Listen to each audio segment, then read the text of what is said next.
जे काय डेटा ग्रंथ आहे त्याचा उद्घाटन त्यावेळी जी लोक जी सदस्य एनजीओची तिथे बँगलोरला आली होती, त्या लोकांनी श्री श्री तत्व ह्याची व्हिजिट आम्ही केली होती.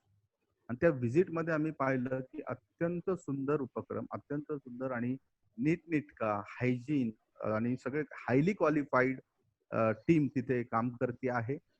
आणि गेले कित्येक वर्ष हे काम श्री श्री तत्व करत आहे. लोकांना वेगवेगळ्या माध्यमातून त्यांचं हॉस्पिटल्स आहेत, आयुर्वेदिक हॉस्पिटल आहे त्यांचं तिथे बाजूला.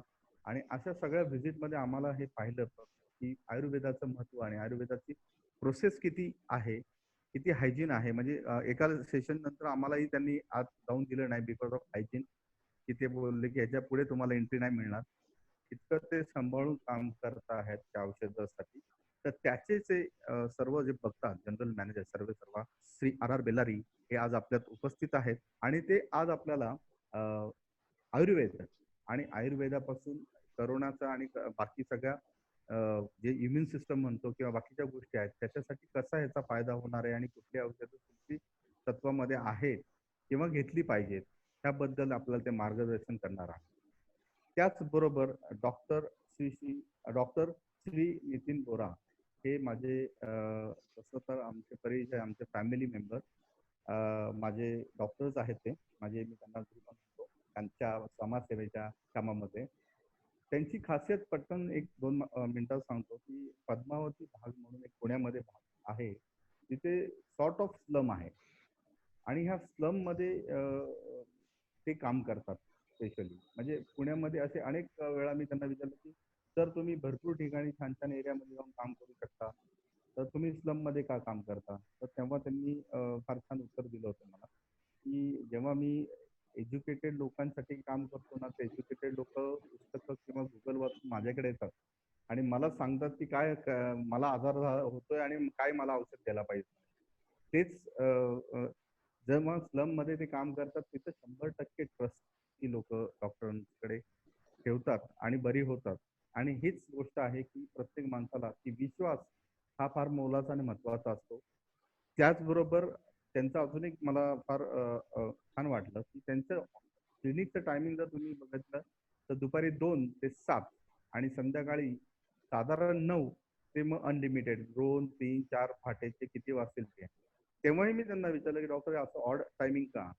मग त्यांनी जे काय मला एक्सप्लेनेशन दिलं होतं की सकाळी जी त्या स्लम मधल्या लेडीज धुणं भांड्याला जातात, त्या दुपारी कामं उरकून घराचं उरकून येतात, म्हणून 2 ते 7 त्या महिलांसाठी स्पेशली वेळ असतो. आणि जे दिवसा बाहेर मजदुरी करायला जातात, वॉचमॅनचं काम करायला किंवा तसं रिक्षा चालवतात वगैरे, ही लोक रात्री साधारण 10 ते 11 वाजता फ्री होतात कामामधून. म्हणून त्यांच्यासाठी 10 ते 2 या पद्धतीने ते क्लिनिक चालवतात. कित्येक वेळा त्यांचे कन्सल्टन्सी फी सुद्धा ते नाहीच ऑलमोस्ट घेत आणि अशा पद्धतीने खूप छान काम करतात. त्यांचं एक मोठं गोष्ट सांगायची आहे की बिकॉज ऑफ स्लम कुठलाही व्हायरस पटकन जिथे स्प्रेड होतो असा एरिया असतो स्लम. ह्याच्यापूर्वी बरेच व्हायरस येऊन गेले आणि ते स्लम मध्ये, तर तेव्हापासून त्यांनी असं एक अभ्यासक म्हणूनच या व्हायरसच्या दृष्टिकोनातून काम करायला चालू केलं की कुठलाही व्हायरस आला तर डॉक्टर नितीन बोरांना प्रत्येक मीडिया किंवा बाकी पुणे महानगरपालिका हे येऊन विचारतात की नक्की काय आणि त्याचे सिम्पटम्स आणि काय. अशा अनेक मुलाखती त्यांनी दिलेल्या आहेत. साम टीव्ही आहे, एबीपी माझा आहे, IBN लोकमत आहे, ह्याच्यावर आपण जाऊन युट्यूबवर जाऊन पाहू शकता. त्याचप्रमाणे HIV साठी त्यांनी खूप मोठं काम केलं होतं बिल गेट्स फाउंडेशन बरोबर पुण्यातील रेड लाईट एरियामध्ये. तर सांगायला गेलं तर बराच वेळ लागेल, परंतु आता आपल्याला बाकीच्या गोष्टी सुद्धा जाणून घ्यायच्या आहेत. ते जेव्हा येतील दुसऱ्या सेशन मध्ये तेव्हा तुम्हाला त्याबद्दल कळेलच. तर मी डॉक्टर RR बेलारी इनका मैं बहुत बहुत स्वागत करता हूँ. डॉक्टर साहब. सर बोलिए. यस, आपका स्वागत है इस मंच पे और आप कृपया करके आप अपना सेशन चालू करेंगे. Thank you. Thank you. जय गुरुदेव. जय गुरुदेव. एक अच्छे है कि आपको मैं 100% मराठी समझ सकता हूँ. अच्छा. बोलने के लिए थोड़ा तकलीफ है लेकिन पूरा समझ सकता हूँ. That is a thing. But अगर आमने सामने बैठ के तो बात कर सकता है, लेकिन अभी पोडियम में बैठ के बात करना मराठी में उतना इजी नहीं है. अच्छा। आपका पूरा बात सुन लिया मैंने, समझ भी लिया। Very good. आज का तारीख में ये जो कोरोना जो महामारी बोल रहे हैं हम लोग, इतना भयभीत करके रख दिया है कि लोग बाहर जाने के लिए डर रहा है, जो अंदर रहने के लिए भी डर रहा है, और लोग ना घर को कोई आ रहा है, ना घर से कोई बाहर जा रहा है। ये कोरोना है क्या? ये तो मैं इससे ज्यादा, अभी इतने लोग अभी कोरोना के बारे में बात कर चुके हैं, सबको मालूम है कहाँ से आता है, कहाँ से आ गया और क्या करेगा। लेकिन मैं आपको एक बोलना चाहता हूं कि जैसा हमारा देश है, देश को प्रोटेक्ट करने के लिए हमको चाहिए आर्मी। अगर रिसेंटली चाइना में ने थोड़ा आके हमको आक्रमण किया, इमीडिएटली हमारा आर्मी जाके उनको ऊपर तोड़ पड़ा, तो सब लोग भाग गया। तो army is very important, play vital role. जैसा हमारा देह में भी आर्मी है, आर्मी का नाम है WBC, व्हाइट ब्लड कार्पोजल्स, और श्वेत रक्त कोषण बोलते हैं आप हिंदी में बोलना है तो। ये सबसे इंपॉर्टेंट रोल करता है कि आर्मी को प्रोटेक्ट, बॉडी को प्रोटेक्ट करने के लिए कोई और बाहर से जीव जंतु हो या वायरस हो, बैक्टीरिया हो, पैथोजन हो, इसको आपको उसको रोकने के लिए पूरा मदद करता है। लेकिन आप बात ये है, आपका घर में भी कभी पहली बार कहीं हुआ होगा कि किसी को डेंगू हो गया, घर में सिर्फ एक आदमी को डेंगू हो गया, बाकी वालों को क्यों नहीं हुआ। इसका मतलब ये नहीं कि वो मॉस्किटो जो मच्छर है वो दूसरों को काटा नहीं होगा, काटा होगा, लेकिन उनका जो शरीर में क्षमता है कि उस वायरस को उसको जीवित रखने के लिए वो छोड़ेगा नहीं, तब उनको नहीं होता। इसको बोलते हैं हम इम्यूनिटी। आज का तारीख में 158 कंट्रीज वैक्सीन बना रहे हैं। अभी टीवी पे भी आ रहा है, 15 अगस्त को आ जाएगा, वो नवंबर में आएगा, दूसरा कंपनी बात कर रहा है। सारे वैक्सीन जो बात कर रहे हैं वो बात सब कुछ जो भी कर रहे हैं इम्यूनिटी के बारे में ही बात कर रहे हैं। Immunity is the only factor that we can keep the corona bay. लेकिन इम्यूनिटी हमको, हमारे पास है कितना किसी को मालूम नहीं है। हमारा, अगर मैं एक्सपोज हो सकता हूँ नहीं हो सकता हूँ किसी को मालूम नहीं है। तो इम्यूनिटी हमको बढ़ाने के लिए करना क्या है? आपको अगर बताना है कि सबसे ज्यादा इसका असर पड़ेगा डायबिटिक और ब्लड प्रेशर वालों के लिए। आप पूछते होंगे कि डायबिटिक और ब्लड प्रेशर वालों को क्यों इससे ज्यादा खतरा है बाकी वालों से। कारण यह है, अगर आप एक मछली पानी में तैर रहा है, पानी शुद्ध है तो मछली आराम से तैरते रहेगा। अगर उसमें थोड़ा कीचड़ डाल दिया तो क्या होता है, तैर तो रहेगा लेकिन ज्यादा तैर नहीं पाएगा, बिकॉज उसका मूवमेंट रिस्ट्रिक्ट हो जाएगा और उसका आयुष भी कम हो जाएगा। ये होता है शुगर में। मतलब आपका ब्लड में शुगर का और शक्कर का मात्रा बढ़ जाता है। इससे क्या होता है, ब्लड थिक हो जाता है। इसलिए क्या होता है, WBC आराम से रह नहीं पाएगा, ना उसको बराबर ऑक्सीजन मिल नहीं पाएगा, तो उसको इम्यूनिटी ऑटोमेटिकली कम हो जाता है। अब आइए कि ब्लड प्रेशर में, वही मछली पानी में है, अगर बाढ़ आ गया तो फिर भी जिंदा रहने के लिए मुश्किल है, that is high blood pressure. अगर सूखा आ गया फिर भी जिंदा रहने के लिए मुश्किल है, तो उसको लो ब्लड प्रेशर बोलते हैं हम लोग। तो इसका मतलब ये दो रोगा लोग है, जैसा डायबिटिक है या हाइपरटेंसिव है, इनको सबसे ज्यादा खतरा है इस बीमारियों से। और दूसरा चीज आप याद रखिए कि इस बीमारी सिर्फ 3 रूट से अंदर जाएगा, एक है माउथ, नोज एंड आंख। तो that means it is a salivary transmitted method. ये पूरा इंटेस्टाइन में जाएगा, लंग्स में जाएगा, उसके ऊपर काम करेगा। तो अगर आपका खुद का इम्यूनिटी इतना अच्छा है कि इधर ही अगर उसको नाश कर दिया गया तो अंदर पहुंचा ही नहीं है, तो आप कोरोना से मुक्त हो सकते हो। ये सब ठीक है, हम इम्यूनिटी कैसा बढ़ाएंगे? इम्यूनिटी बढ़ाने के लिए कुछ तो करना चाहिए। आप देखिए, आप गणेश बाबू तो बोल रहा था कि स्लम एरिया में ये हो रहा है, क्यों? वहां हाइजीन नहीं रहेगा, इम्यूनिटी उनका इतना कम रहता है। लेकिन एक बात और भी, परसों किसी से बात कर रहा था, कोई इंडिपेंडेंट भिक्षुक है जो बेगर इंडिपेंडेंट, वो अकेला बैठता है, उसको तो हुआ ही नहीं है, वो तो कुछ भी खाता है कुछ भी करता है, बिकॉज इतना खा के इतना ये करके उसका खुद का इम्यूनिटी डेवलप हो गया। तो जो इम्यूनिटी जो है नेचुरल बॉडी में बनते रहता है, लेकिन काफी लोगों को हमारा लाइफस्टाइल की वजह से या खाने की वजह से या हमारा जो रोगाणु का उत्पत्ति होने की वजह से या हमको जो पास्ट रिकॉर्ड्स हिस्ट्री बोलता है कि डायबिटीज है, ये है वो है, उनको ये लक्षण ज्यादा दिखेगा और सबसे ज्यादा आने का मौका है। इन सब चीज को हम बाहर रख सकते हैं कि अगर हम खुद का इम्यूनिटी बढ़ा दिया। इम्यूनिटी बढ़ाने के लिए करना क्या है? सबसे पहला नियमित रूप से खाना खाना है। वो तो जो खाएगा वो तो, और बाहर से खाना बंद कर लीजिए। और दूसरा, घर में जो बनाया हुआ अच्छा सस्ता और भी फ्रेश फूड खाइए, ठंडा मत खाइए, और हाथ धोते रहिए। वो तो सब लोग बोल ही रहा है, लेकिन ये इससे भी इम्यूनिटी, अगर हाथ भी धो लिया, सब कुछ हो गया, थोड़ा भी अगर एक्सपोज हो गया तो कोरोना आने का संभावना सबसे ज्यादा होता है। तो उसको रखने के लिए क्या है? शीशी तत्व ने ऐसा प्रोडक्ट बनाया है कि इम्यूनिटी को 100% बढ़ाने के लिए इसको यूज कर सकता है। मैं और एक बार बोलता हूं, ये कोरोना ट्रीटमेंट के लिए नहीं है, कोरोना ट्रीटमेंट के लिए नहीं है, कोरोना प्रिवेंशन के लिए। Prevention is better than cure. हाँ, कोरोना जो उनको हुआ है उनको भी दिया गया है, उनका विंडो पीरियड बोलता है ना हम लोग, अगर 7 दिन में, 12 दिन में या 14 दिन में उनको नेगेटिव हो रहा है, वो देने के बाद 7 दिन में नेगेटिव हो गया, वो भी हो गया।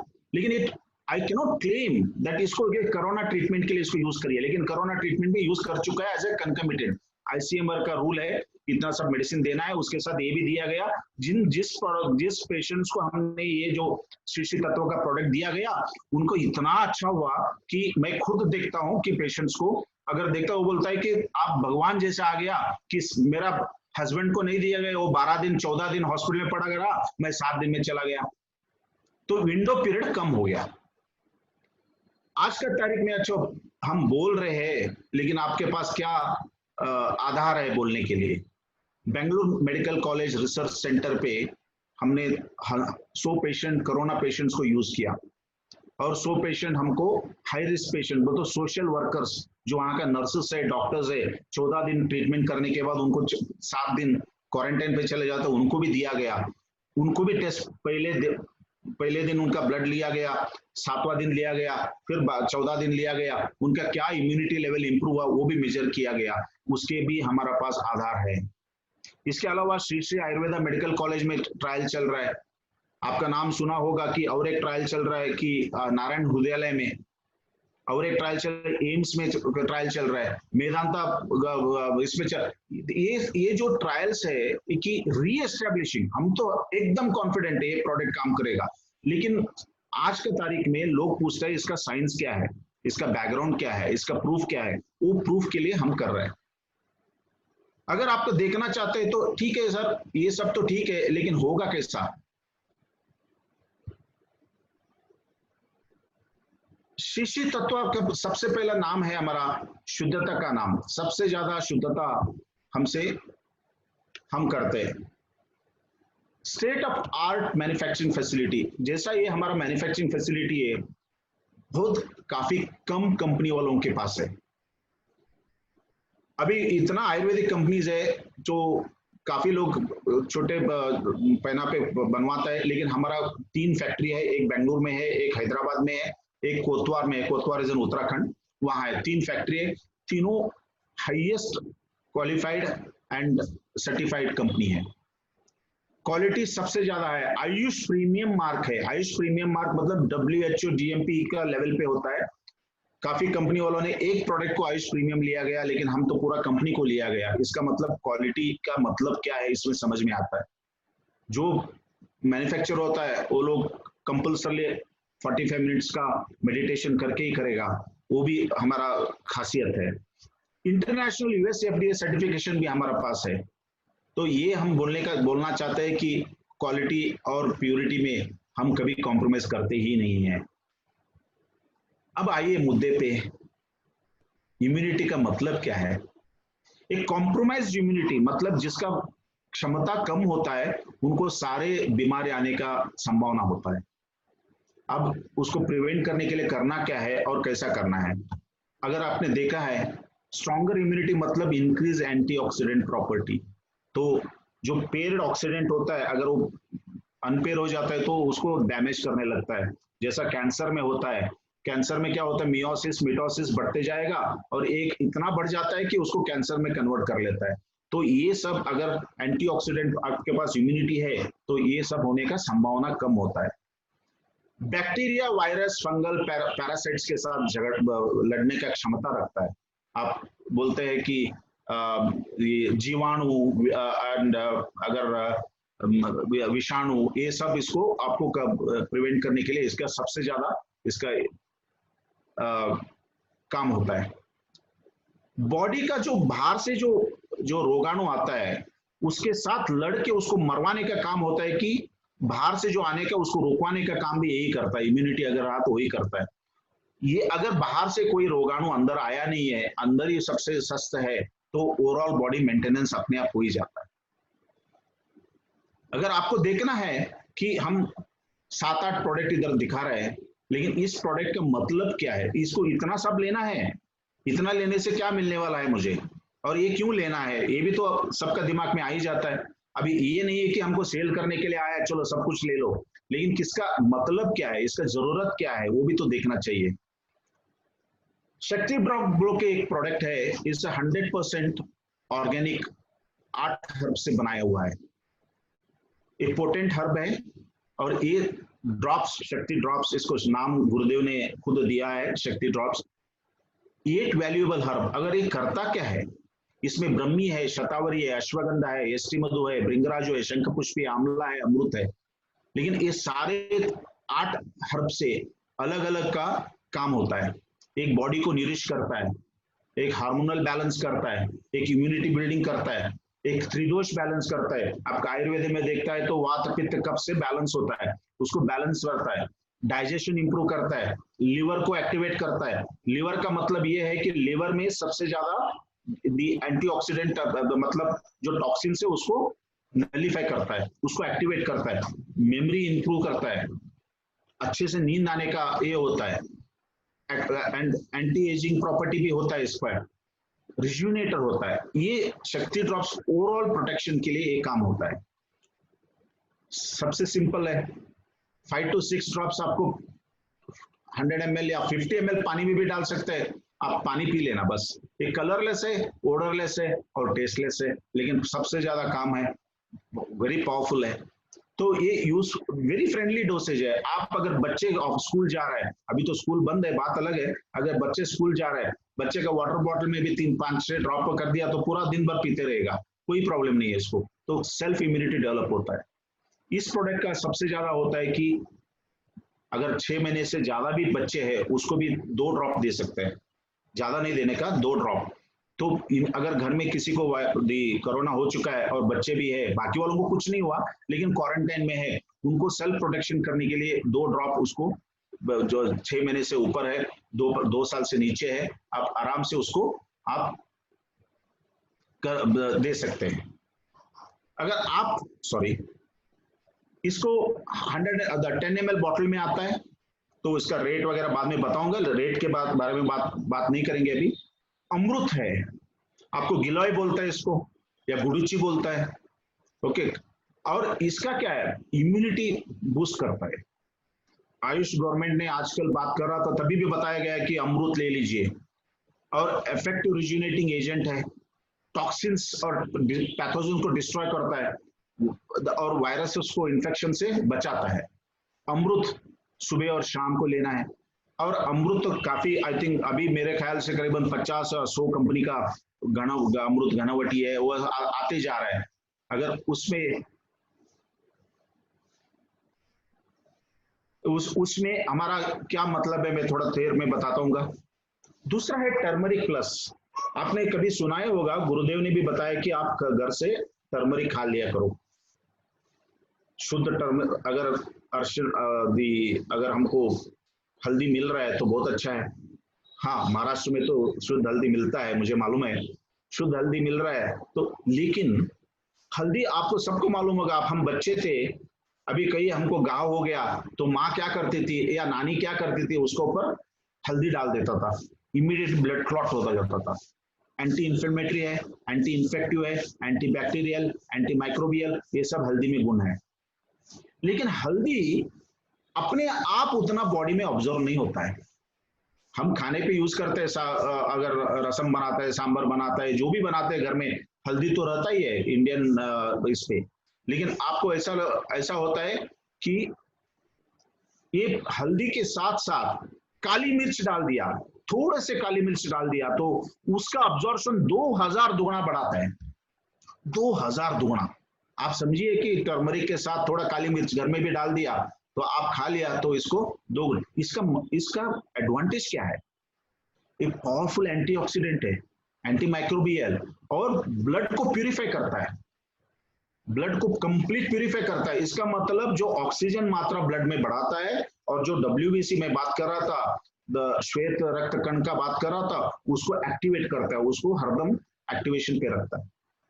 आप अगर देख लीजिए WBC का काम क्या है, और कभी जोर से आपने थप्पड़ मार लीजिए आपका हाथ को, 2 सेकंड का अंदर वो गर्म हो जाता है, बाकी बॉडी से, मतलब ये थोड़ा गर्म हो जाता है। क्यों गर्म होता है? ये आप मारने से गर्म नहीं हुआ, वो जब ब्रेन को समझ में आता है यहाँ कुछ तो गड़बड़ है, तो तुरंत उधर WBC भेज देता है, वो आर्मी भेज देता है। आर्मी जाके देखता है अभी क्या हो रहा है यार, कोई घाव तो नहीं हुआ, घाव हुआ है तो उसको लड़ने का काम करता है, अगर घाव नहीं हुआ है तो थोड़ा देर रख के वापस चले जाता है, तब आपको सी दैट वो बॉडी टेम्परेचर नॉर्मल आ जाता है।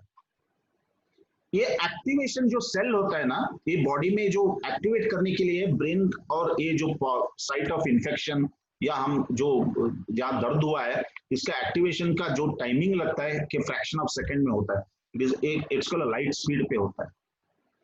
अगर आपका ब्लड में कश्मल है, मतलब ब्लड प्योर नहीं है, डायबिटिक है, उस वक्त पे क्या होता है कि इसको आपको ये ब्लड वहां पहुंचने में देर होता है। अगर ठीक है आपने मार दिया तो ठीक है, वो उतना कोई प्रॉब्लम है। अगर घाव हुआ है तो इसलिए डायबिटिक वालों को हम बोलते हैं कि जो भी घाव होता है सबसे ज्यादा टाइम लगता है घाव कम होने में, इसी कारण पे होता है, और कुछ नहीं है।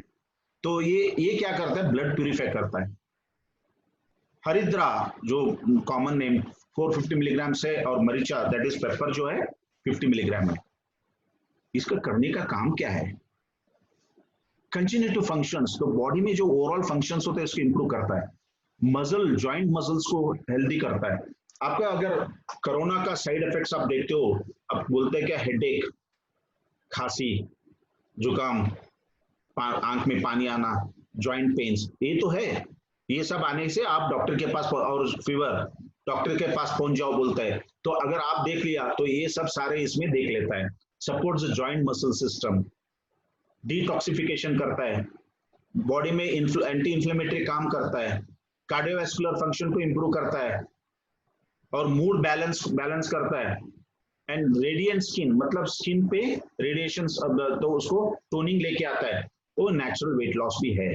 अभी ये नहीं है कि ये ट्रीटमेंट वेट लॉस के लिए हम ये नहीं बोल रहे हैं, लेकिन ये नेचुरल थोड़ा काम उसका जॉइंट वेंचर है। इसके बाद में दूसरा प्रोडक्ट है तुलसी अर्का। तुलसी तो सब लोग जानते ही है, इसके 5 तरफ का तुलसी होता है, इसका अर्का बनाया जाता है।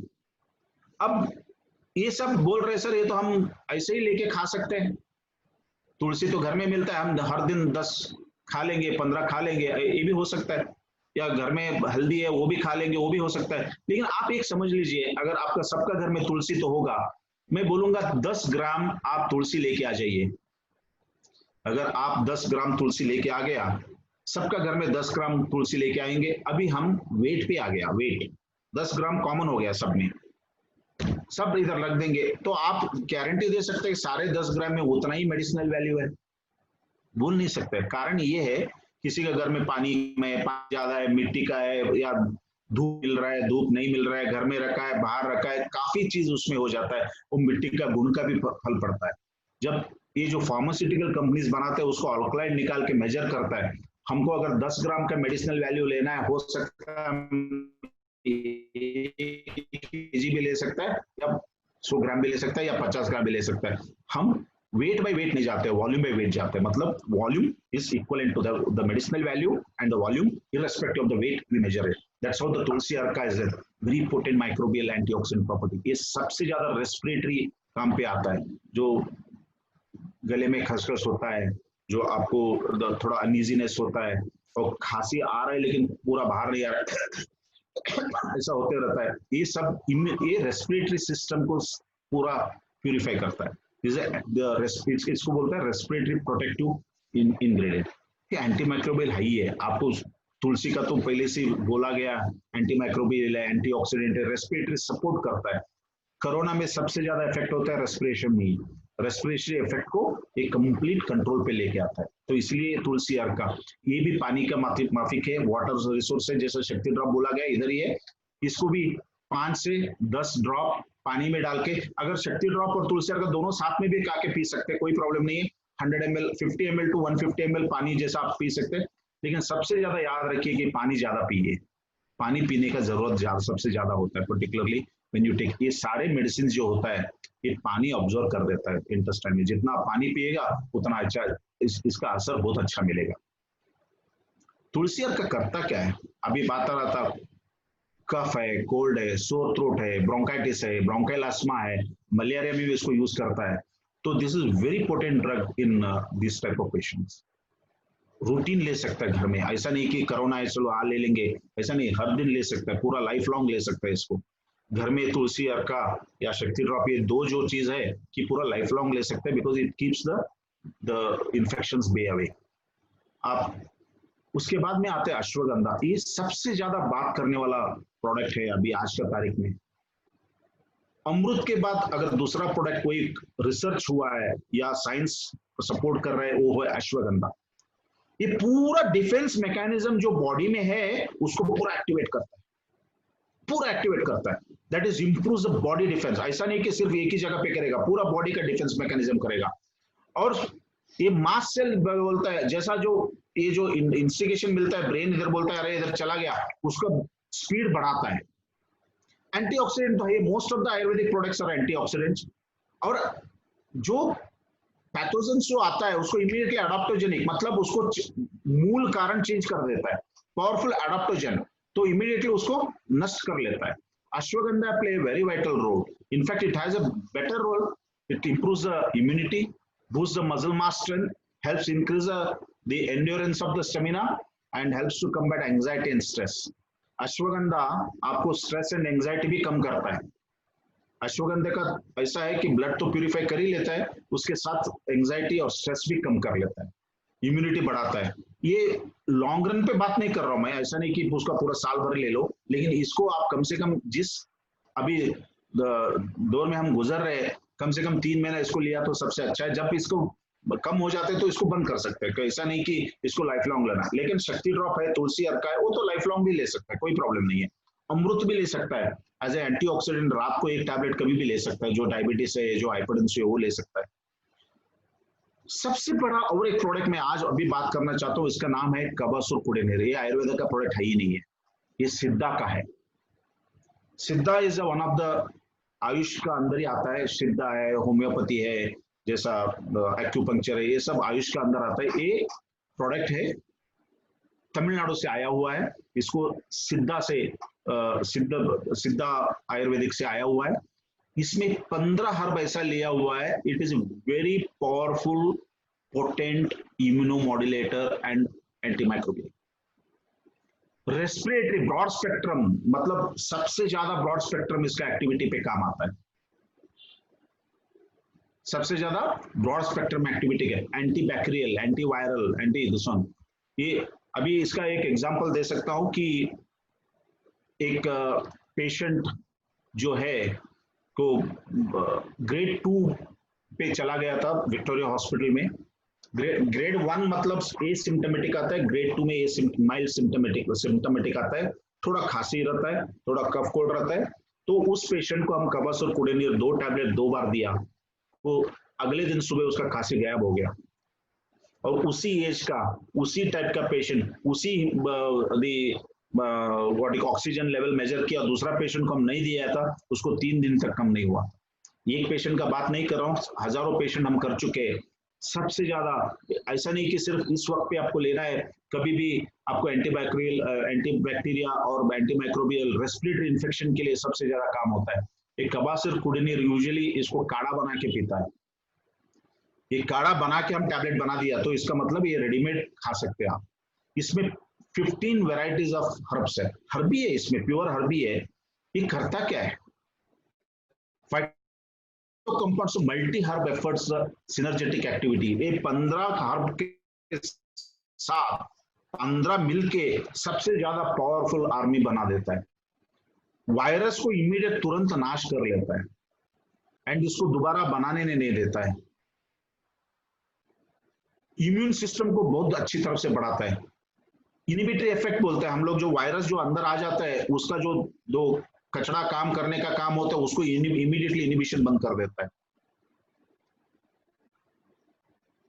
इसको immediately it works on that. Kabasura Kudineer एक tablet twice a day after lunch, अभी उसका अंदर लिखा गया बिफोर लंच, मैं अभी बोल रहा हूँ आफ्टर लंच, तो ये क्या बोल रहा है, तो इसका कारण है कि कितना टैबलेट कब लेना है, क्या गैप पे लेना है, इसलिए और लास्ट में वो भी बता दूंगा मैं इसका क्या कारण है क्या इसमें, इतने सब बड़े बड़े बात कर रहे तो इसमें है क्या, 15 इंग्रेडिएंट्स ऐसा इंग्रेडिएंट जिसमें रखा गया। अब देखिए क्रॉनिक रेस्पिरेटरी ट्रीटमेंट में इसका यूज होता है, आस्मा में होता है, एंटी माइक्रोबियल है, एंटी इंफ्लेमेटरी है, लंग्स में अगर इन्फ्लेमेशन है तो सुझाव है उसको, सूजन है उसको कम करता है, रेस्पिरेटरी एलर्जीज को कम करता है, कॉमन कोल्ड काफ को एकदम तुरंत कम करता है, एंड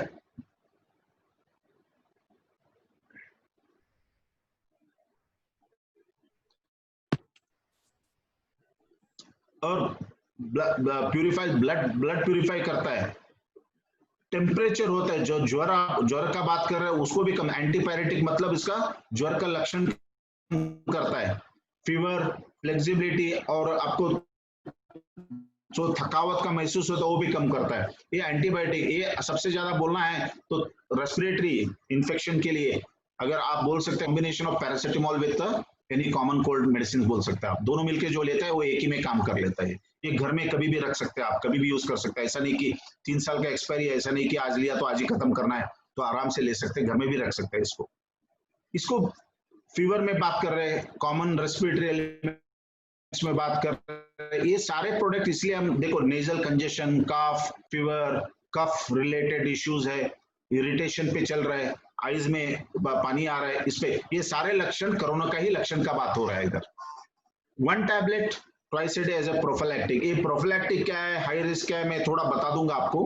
तो डायबिटिक के लिए तो सबसे बढ़िया काम करता है, डायबिटिक है या हाइपरटेंसिव में उनको तो 2 टैबलेट लेना है, बिकॉज सबसे ज्यादा उन्हीं को मुश्किल है, तो उन्हीं को अगर प्रोटेक्ट करना है तो इसको लेना ही है।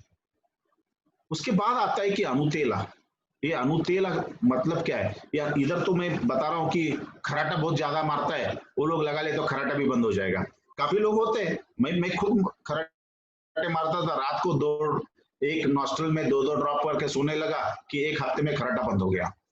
स्नोरिंग बोल रहे हैं हम, रिलीव द स्नोरिंग बंद करता है, एंड इट ऑल्सो काफी इसको अलग अलग हेयर पे लगा तो हेयर लॉस भी कम होता है, तो ये अलग अलग होता है। लेकिन सबसे इधर का जो कोरोना में काम है, नॉस्ट्रल्स में आप लगा दिया तो जो वायरस अगर नॉस्ट्रल से अंदर चला गया वो इधर ही मर जाएगा, वो अंदर घुसेगा ही नहीं, अंदर घुस गया तो ये अंदर आपको इन्फेक्शन लगाएगा। सिर्फ एक हाथ में लगाने का, तो अंदर थोड़ा लगा दिया तो बस, ऐसा नहीं कि पंजेंट स्मेल है आप बहुत इरिटेट होता है, कुछ नहीं होता है, सबसे शुद्ध से बनाया हुआ है, आप लगा लीजिए कि नॉस्ट्रल्स में अंदर अगर वायरस गलती से भी आ भी गया तो अंदर जाएगा नहीं, इधर ही अटक के मर जाएगा, इसको जीवित होने और अंदर जाने का रुकवा देता है। नेजल पॉलिप्स बोलता है ना, जो कभी पॉलिप्स होता है उसको ऑपरेशन करवाना पड़ता है, उनको भी यूज किया तो वो भी कम होता है, बहुत ज्यादा हुआ तो ये नहीं करेगा, उसको तो सर्जरी करना पड़ेगा, लेकिन इसको यूजुअली इट हेल्प्स इट। काफी लोग इसको हेड को यूज करता है तो ग्रे हेयर करना भी कम होता है। ये अनुतेला का काफी ये प्रोडक्ट है, एक छोटा सा है तो इसको कभी भी यूज कर सकता है, घर में कभी भी रख सकता है। अभी खराटे मारने वाला तो आराम से रात को 2 नॉस्ट्रल डाल दिया तो 1 बॉटल पूरा 15-20 दिन आ जाएगा, ऐसा कोई इश्यू नहीं है। अब ये सब बता दिया कि मार्केट में मैं बताया आपको इतने सारे चीज प्रोडक्ट है कि इतनी अभी अश्वगंधा मिल रहा है, कभी 15-20 कंपनी का है, या अमृत मिल रहा है, और या कबासुर कुड़ीनीर भी, कबासुर कुड़ीनीर किसी का टैबलेट नहीं है लेकिन वो भी है, या आंवला है, या तुलसी है, हमारा तो काफी ब्रह्मी है, अर्जुना है, ये सब सारे प्रोडक्ट। शीशे में क्या खासियत है, हम एक ही कंपनी है कि हम 500 मिलीग्राम देते हैं, बाकी सारे लोग देते हैं 250 मिलीग्राम, वही रेट पे आपको दुगना मिलेगा। बाकी लोग बोलते हैं हम एक्सट्रैक्ट यूज करते हैं, हम क्या करते हैं 250 मिलीग्राम के एक्सट्रैक्ट यूज करते हैं, 250 मिलीग्राम ऑफ रॉ भी डालते हैं। डॉक्टर बोल सकते हैं, आप काफी डॉक्टर्स भी बोल सकते हैं कि अगर फुल हर्ब का एक उसका मोल होता है, एक्सट्रैक्ट का दूसरा मोल होता है। हम दोनों कवर करने से आपको ब्रॉड लेवल ऑफ एक्शन मिल जाता है उस प्रोडक्ट का या उस इंग्रेडिएंट का या उस हर्ब का। ऑप्टिमम लेवल बोलता है इसको, लॉन्ग प्रोलॉन्ग्ड ऑप्टिमम लेवल का इसका काम होता है। यदि किसी का question answer, I will take it up later, definitely I will address that. We can go back, तो अगेन स्लाइड ऊपर जाके देख भी सकता है। Okay sir, okay. या तो कंबाइंड विद एक्सट्रैक्ट्स होल हर्ब, और दोनों की वजह से क्या होता है, एडिशनल थेरेपेटिक बेनिफिट्स मिलता है। एक इससे होता है, एक उससे होता है, दोनों थेरेपेटिक बेनिफिट्स मिल जाता है।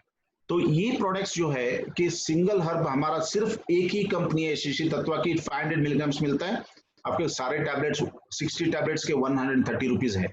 ऐसा नहीं कि बहुत कॉस्टली है। एक्चुअली पूरा थेरेपी ले लिया ना, एक आदमी को 500 में ही खत्म हो जाता है। ऐसा नहीं कि ये 1000-2000 लगने वाला है। 500 में आपका इम्यूनिटी बढ़ा के कोरोना से 5 लाख बचने हैं, तो सबसे ज्यादा इजी काम है ये। इसके बाद दूसरा होता है कि च्यवनप्राश। इसमें एक मैं खास बोल देता हूँ, इसमें शुगर है, मतलब डायबिटीज के लिए देना नहीं है। बिल्कुल ऐसा नहीं कि कुछ बोल दिया बाद में गड़बड़ भी नहीं होना, ये शुगर है। आज का तारीख में बड़े बड़े कंपनी जो बात कर, मैं नाम नहीं बोलना चाहता हूँ कंपनी ने, उनका 1 करोड़ 10 करोड़ 20 करोड़ 40 करोड़ 50 करोड़ का सेल है, जो एक्चुअली आंवला डालते ही नहीं है। इसमें सबसे ज्यादा इंपॉर्टेंट है आंवला ही है। आंवला का मतलब विटामिन सी। आप देखिए, आप पेपर पे बोलता है विटामिन सी, जिंक दे दीजिए, जिंक दे दीजिए। ये जिंक का जो प्रॉपर्टी होता है, विटामिन सी का प्रॉपर्टी आंवला में मिल जाता है। तो ये पूरा जो आंवला है, आप आंवला बोलते हैं, आप सबसे ज्यादा आंवला मिलता है उधर, आंवला सबसे ज्यादा है। ये 40 इंग्रेडिएंट तो डाला हुआ है, उसके साथ आंवला भी, आंवला सबसे ज्यादा ये है।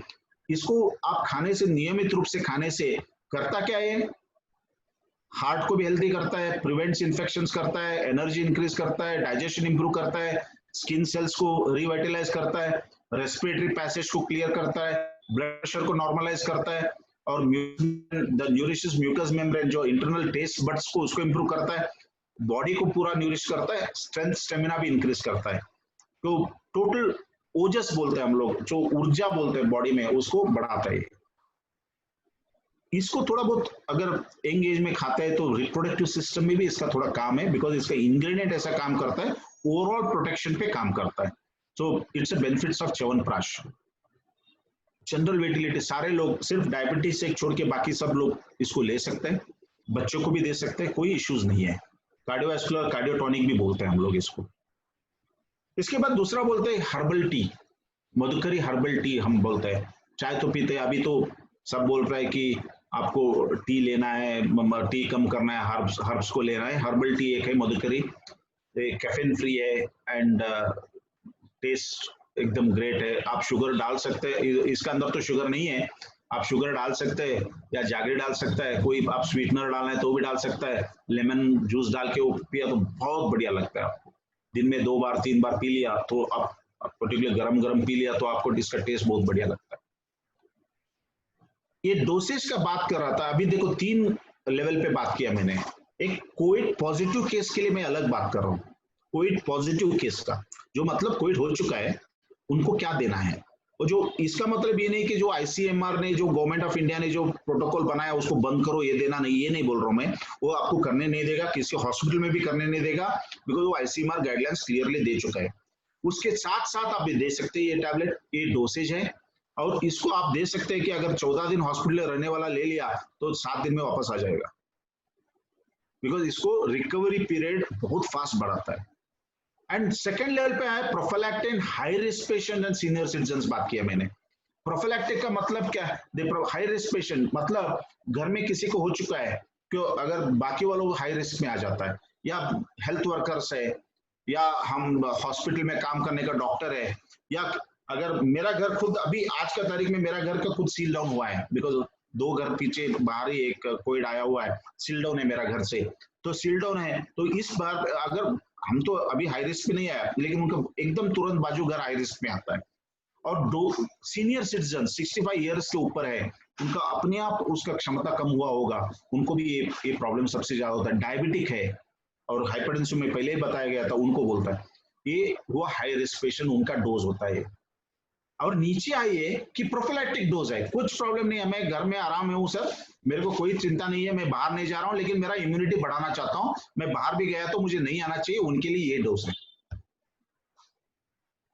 आपको शक्ति ड्रॉप्स 2 लेना पड़ता है, और तुलसी अर्क का आपको 2 लेना पड़ता है, टर्मरिक 1 बॉक्स लेना पड़ता है, अमृत 1 बॉक्स लेना पड़ता है, कबसूरा 1 बॉक्स लेना पड़ता है। पूरा रेट होता है 790 रुपीज, पूरा महीने का बात कर रहे हैं, ये मंथ टोटल का किट बता रहा हूं मैं।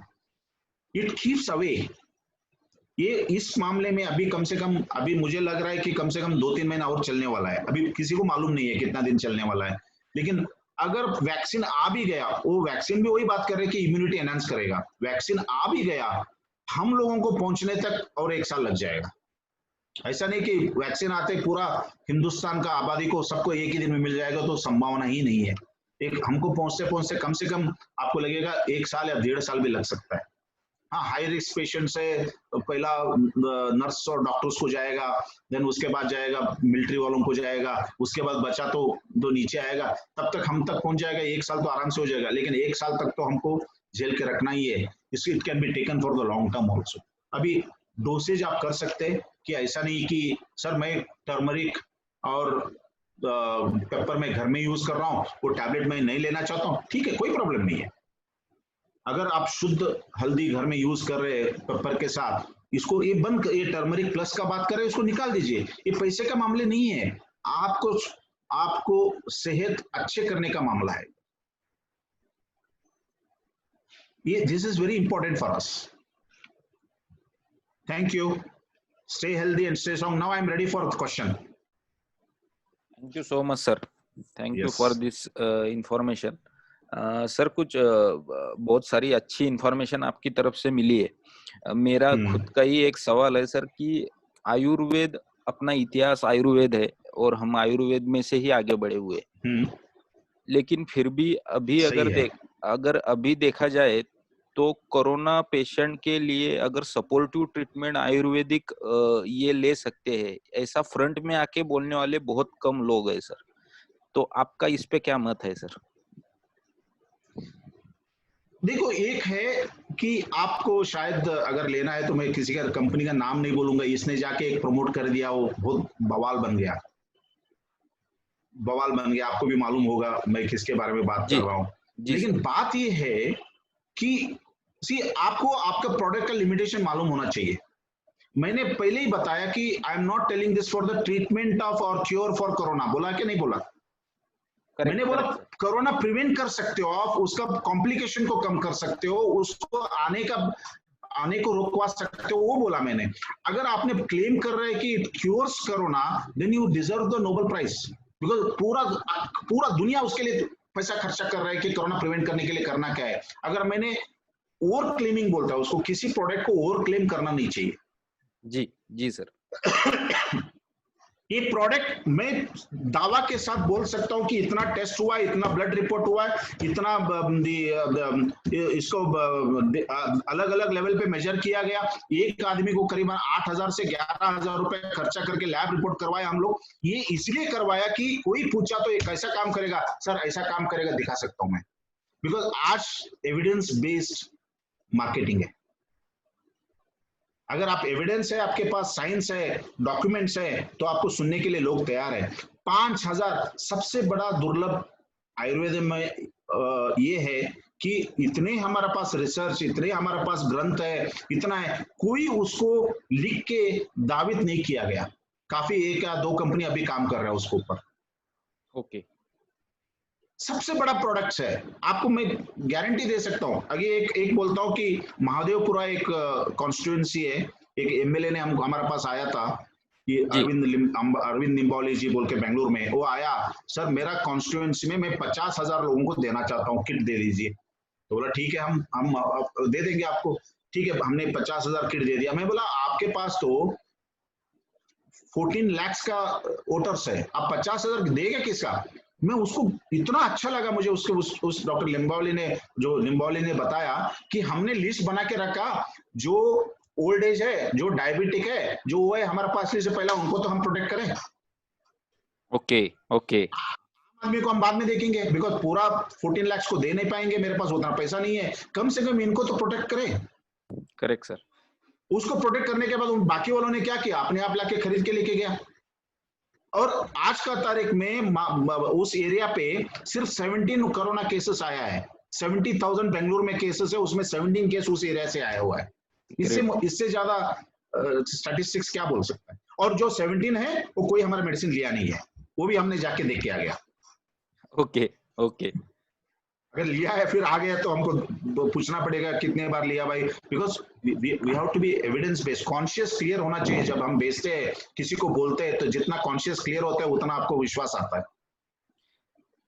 एक सवाल आया है sir, if we take this prevention dose for 1 month, after how many days we can start next dose?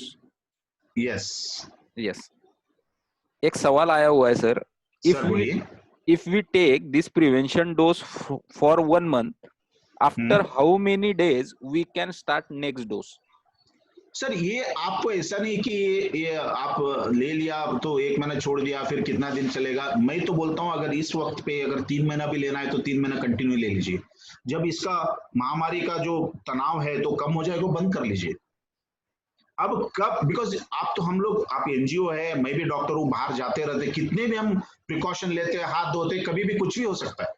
अभी मैं हॉस्पिटल में खुद जाता हूँ, कोई कार का दरवाजा है उसको ऊपर भी अगर खांसी किसी किया तो हमको क्या मालूम है, बिकॉज हम अंदर गए हुए हैं। कितनी बार स्प्रे करेगा, कितनी बार करेगा, ये नामुमकिन है। बोलने के लिए ठीक है सर, हम इतना सैनिटाइज करते हैं, कितना करेगा, कैसा करेगा, बोलिए। करेक्ट है सर।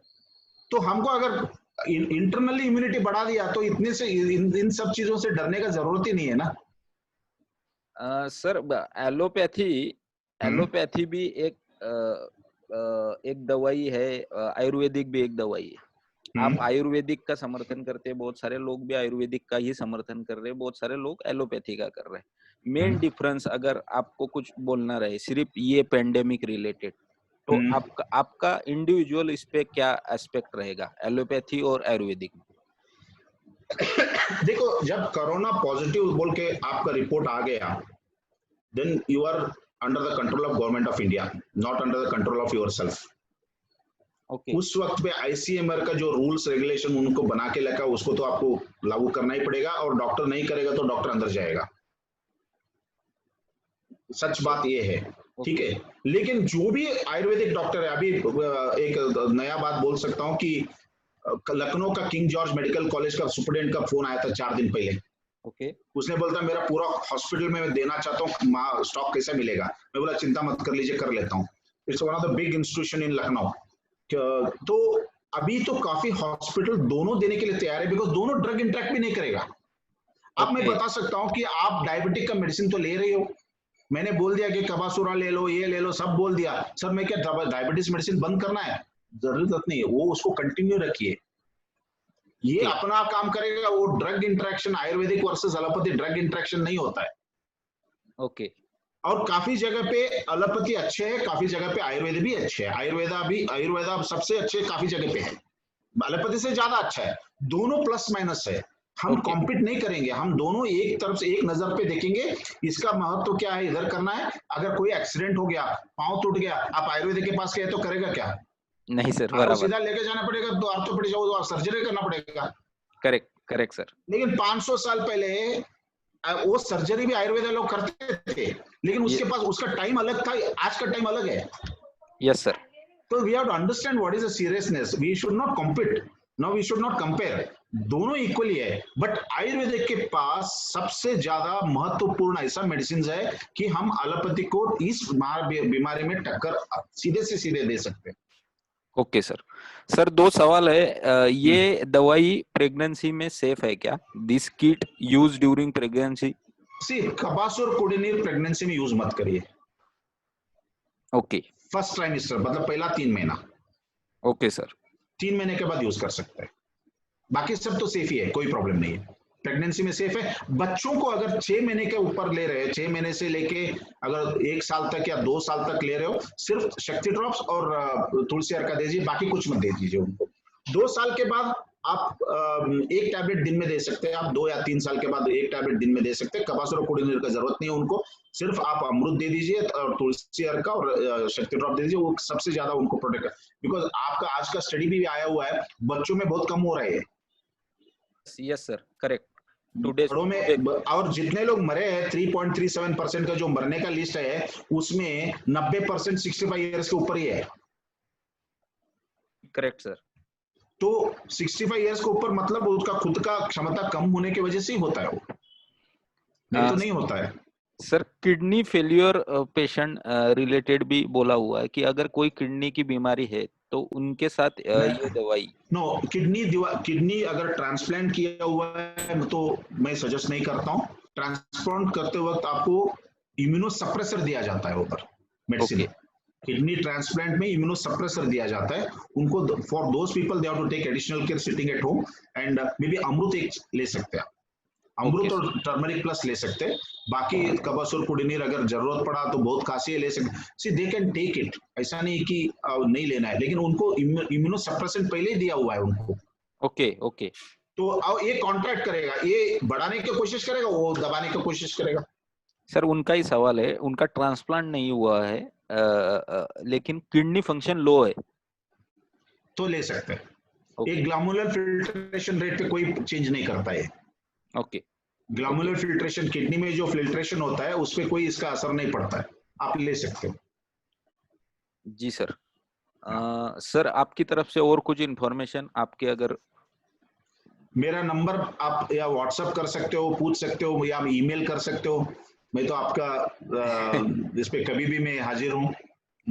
जी सर, वो तो हम स्प्रेड करेंगे हमारी तरफ से। ये डोसेज जो है मैं आपको व्हाट्सएप कर दूंगा, और काफी वीडियोस है हमारे पास, वीडियो मैं भेज दूंगा किसी को, तो आप उसको स्प्रेड कर सकते हो कि कैसा काम करता है, वो भी पता चल जाएगा आपको। देखो, ये हमारा बात कहने का मतलब ये है कि कितने लोग हम पहुंच सकते हो उतना अच्छा है। सेल हो या ना हो, लेकिन लोग स्वस्थ रहे, सशक्त रहे, करेक्ट, वो है हमारा काम है। Correct sir. और हमारा महाराष्ट्र में काफी फील्ड फोर्स भी है, डिस्ट्रीब्यूटर्स है, सुपर स्टॉकिस्ट है, सब कुछ है। वो they can also help you out to get the stocks easily, no problem. या ऑनलाइन पे ले सकता है। Shri Shri Tattva always ready for service. जी सर, ऑनलाइन का अगर आप इंफॉर्मेशन दे दे, बहुत सारे सवाल। श्रीश्रीतत्व.com, श्रीश्रीतत्व.com से ये पूरे भारत में हम ऑर्डर कर सकते। थ्रोट वर्ल्ड है। अभी आप शायद उसने बताया नहीं, मैं आज हमारा ब्रांचेस जो है Art of Living branches 156 countries में है। Correct and medicines we are currently exporting to 38 countries. और सबसे बढ़िया बात यह है, आपका नाम सुना होगा, हिमालय है जैसा बड़े बड़े कंपनी है, they supply the products to other countries like a food supplement. Okay. Rio52 America में मिलता है, लेकिन वो फूड सप्लीमेंट बोल के भेजता है। लाइसेंसिंग का उनका फूड सप्लीमेंट का अलग ही होता है। लेकिन अगर जो श्री तत्व भेजता है तो हार्मास्यूटिकल्स या आयुर्वेदा बोल के भेजते हैं हम लोग। हम हमारा मूल तत्व को क्यों छोड़े? Great sir. उसका स्ट्रिंजेंट एंड स्ट्रिक्ट लाइसेंसिंग होता है, पीरियोडिक इंस्पेक्शन होता है, करने दो ना उनका काम। हम शुद्ध है तो उनसे क्यों डरना है मुझे? सर एक आखिरी सवाल ले रहा हूँ और फिर हम रुकते हैं। ग्रेड 2 न्यूमोनिया, एक्सट्रीम वीकनेस है, admitted in hospital, coughing frequently, oxygen saturation is 85, we are giving Kabasur, Amrut and Shakti drop. He is hospitalized. ICMR guidelines being followed. What else can be done? More than enough. Kabasur 2 tablet twice a day कर दीजिए। Okay, शायद 86 is quite lower side. It's a grade 2 plus पे आ गया। अगर आप देख रहे तो grade 1, grade 2, grade 3 से पहले 2 plus पे आ गया, 3 पहुंचा नहीं है। तो Kabasura is more than enough. ICMR guidelines आप बंद नहीं कर सकते हो। मैं भी इधर बैठ के झूठ में उसको बंद करो, सिर्फ इसको देखो बोल नहीं सकता, because it is impossible. Okay. तो उसको कंटिन्यू करिए। ज्यादा से ज्यादा क्या करेगा उधर, एजिथ्रोमाइसिन देगा या डॉक्सीसाइक्लिन देगा या स्टेरॉइड भी देगा उस वक्त पे। तो ये अपने आप आपको ये काम करेगा। जी sir, thank you. Kabasura 2 tablets twice a day कर लीजिए, आपको रिजल्ट अच्छा मिलेगा, पक्का अच्छा मिलेगा। Thank you so much sir for your time. और आपके के मार्गदर्शन के अंदर आयुर्वेद जो बढ़ रहा है, श्री श्री तत्व जो देश के लिए काम कर रहा है, हमारा भी एक छोटा सा प्रयत्न है, जिस प्रयत्न से हम भी कोरोना पेशेंट रिलेटेड की कुछ एक्टिविटीज आपके जरिए पहुंचा सके।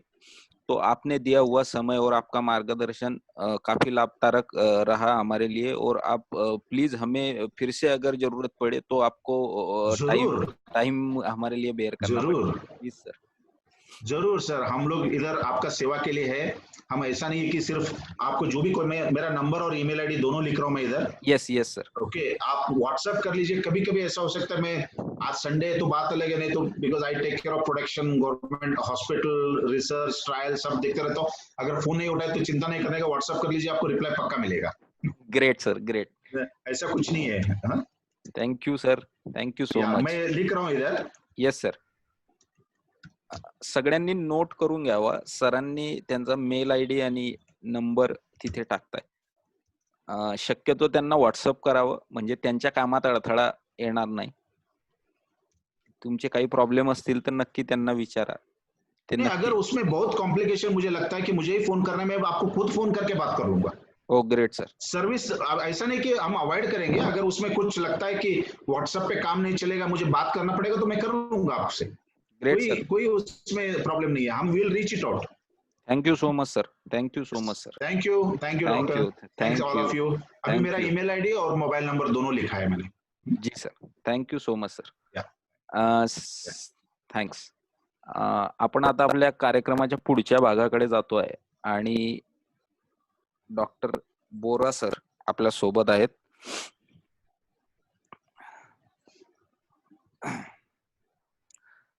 सर तुमचा जरा माईक टेस्ट करताय प्लीज बोरा सर. येतोय का आवाज माझा? Correct correct. Yes sir. Sir welcome. आणि तुम्ही आहात कार्यक्रमाच्या सुरुवातीपासून आणि आपली चर्चा बघताय, तर आपले व्ह्यू आपण मांडावे या विषया रिलेटेड अशी मी आपणास विनंती करतो. Over to you sir. Thank you. Thank you very much. प्रथमतः सगळ्यांचे आभार. आपण सगळे या कार्यक्रमासाठी आहात आणि त्यांनी पण सगळं सेशन आयुर्वेदा संबंधीच ऐकलं. थोडा माईक जवळ पकडता का सर प्लीज? थोडा आवाज कमी येतोय. Yes great. येतोय? Yes yes correct. आता किती क्लिअर आहे? पूर्ण क्लिअर आहे का? Clear clear. बाकीच्यांना आहे ना clear? Yes. Okay. Yes yes yes. Okay. माझे मित्र गणेश बाकले यांनी माझं इंट्रोडक्शन जे दिलेलं आहे त्याच्यामध्ये माझं जे क्लिनिक आहे आणि आतापर्यंत जे मी काही काम केले त्याच्या बरोबर ऍडिशनल मी एक चांगली माहिती तुम्हाला फक्त देतो माझ्याबद्दलची, की मी हे सगळी जी कामं केली आहेत ती एनजीओ बरोबर केलेली आहेत आणि हे मी एनजीओ नेटवर्कशी बोलतोय.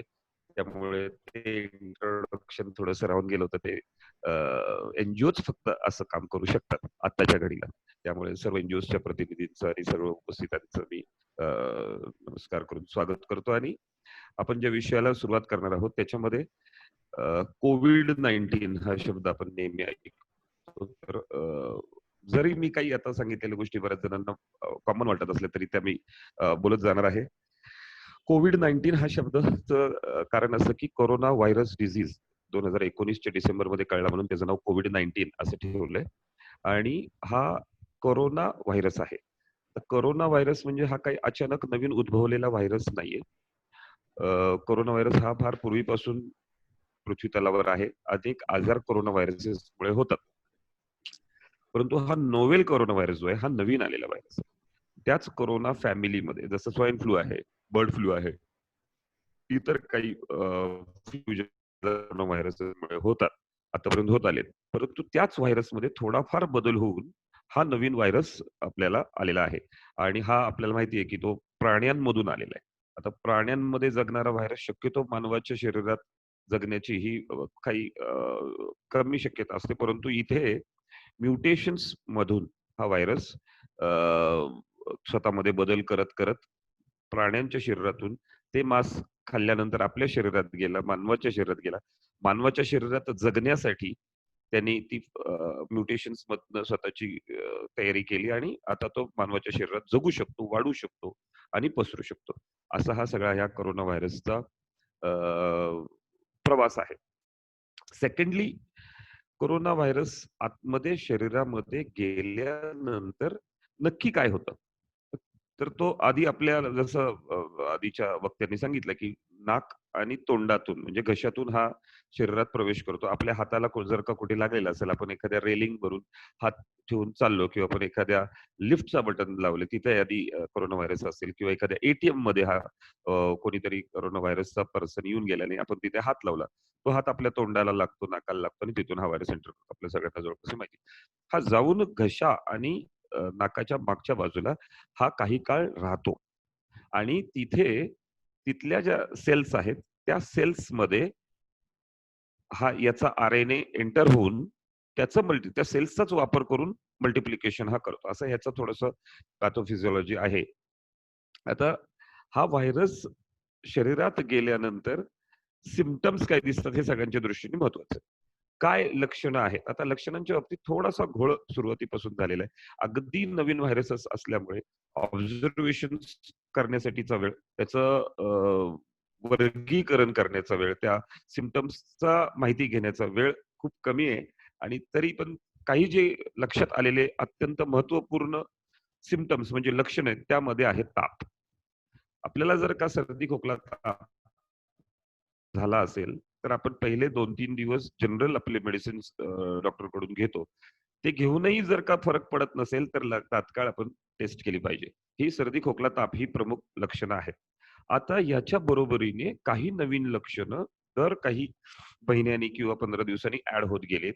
त्याच्यामध्ये लेटेस्ट जी लक्षणं आहेत, त्याच्यामध्ये वास जाणे आणि चव पूर्णपणे जाणे.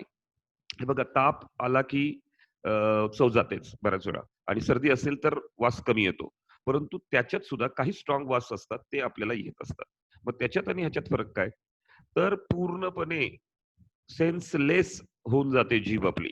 म्हणजे तुम्ही आमचे एक चांगले मित्र आहेत त्यांनी सांगितलं, की तुम्ही एखादा व्यक्ती तुमच्या सोसायटीत किंवा घरात आला असेल, तुम्ही त्याला सॅनिटायझर करायला लावता.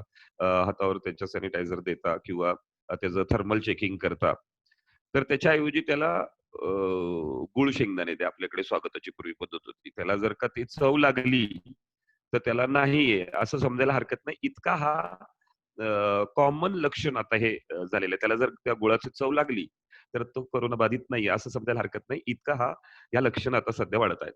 म्हणजे आमच्या दृष्टीने हे इतर सर्दी खोकला आणि कोरोनाचा सर्दी खोकला हे समजण्यासाठी आम्ही आता सध्याला आमच्या क्लिनिकल प्रॅक्टिसमध्ये सुद्धा ही 2 लक्षणं यूज करतो. तुम्ही जर का सेतू घेतला असेल, तर त्याच्यामध्ये सुद्धा ही लक्षणं ते विचारतात. याच्या व्यतिरिक्त काही महत्त्वपूर्ण ऑब्झर्वेशन्स अशी आहेत.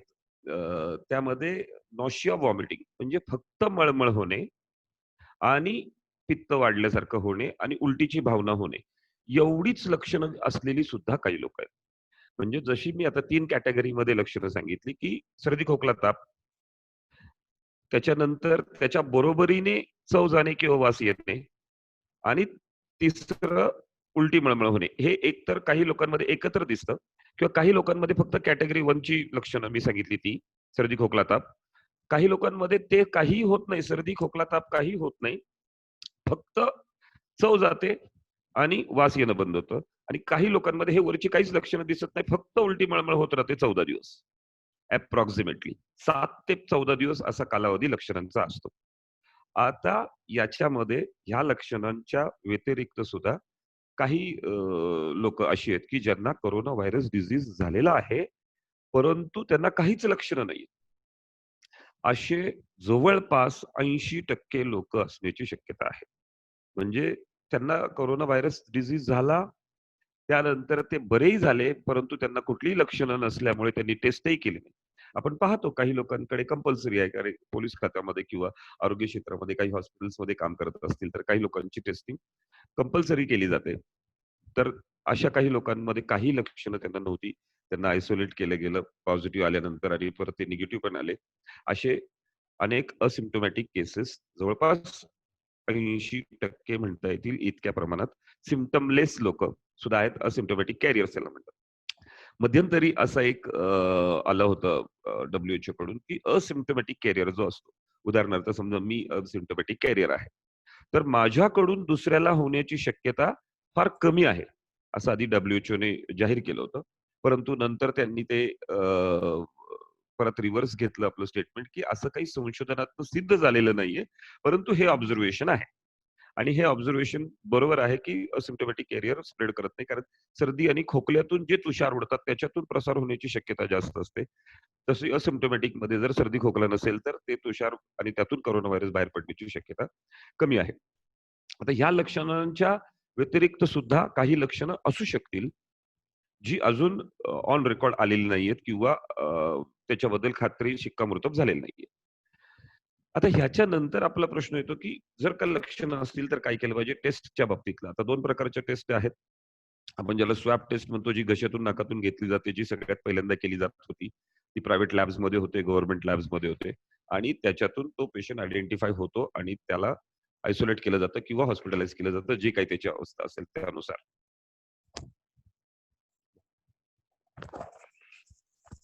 ओके.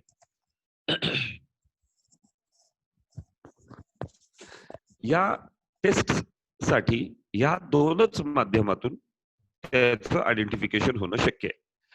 टेस्ट रॅपिड पण टेस्ट आता आलेले आहेत, त्याच्याबद्दल थोडीफार शंका आहेत.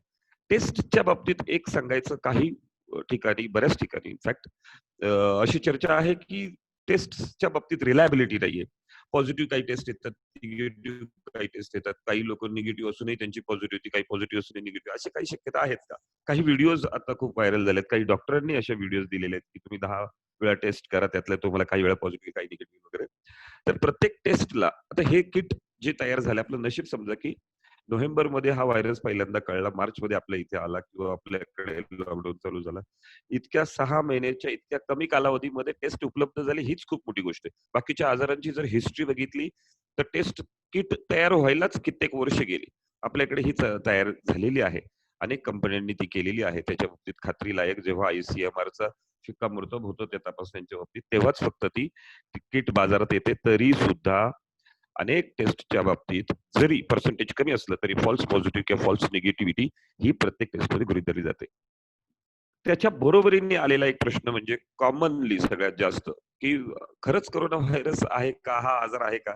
की हा काही लोकांनी तयार केलेला एक 100% हा आजार आहे. त्याच्याबद्दल 100% खात्री देता येईल.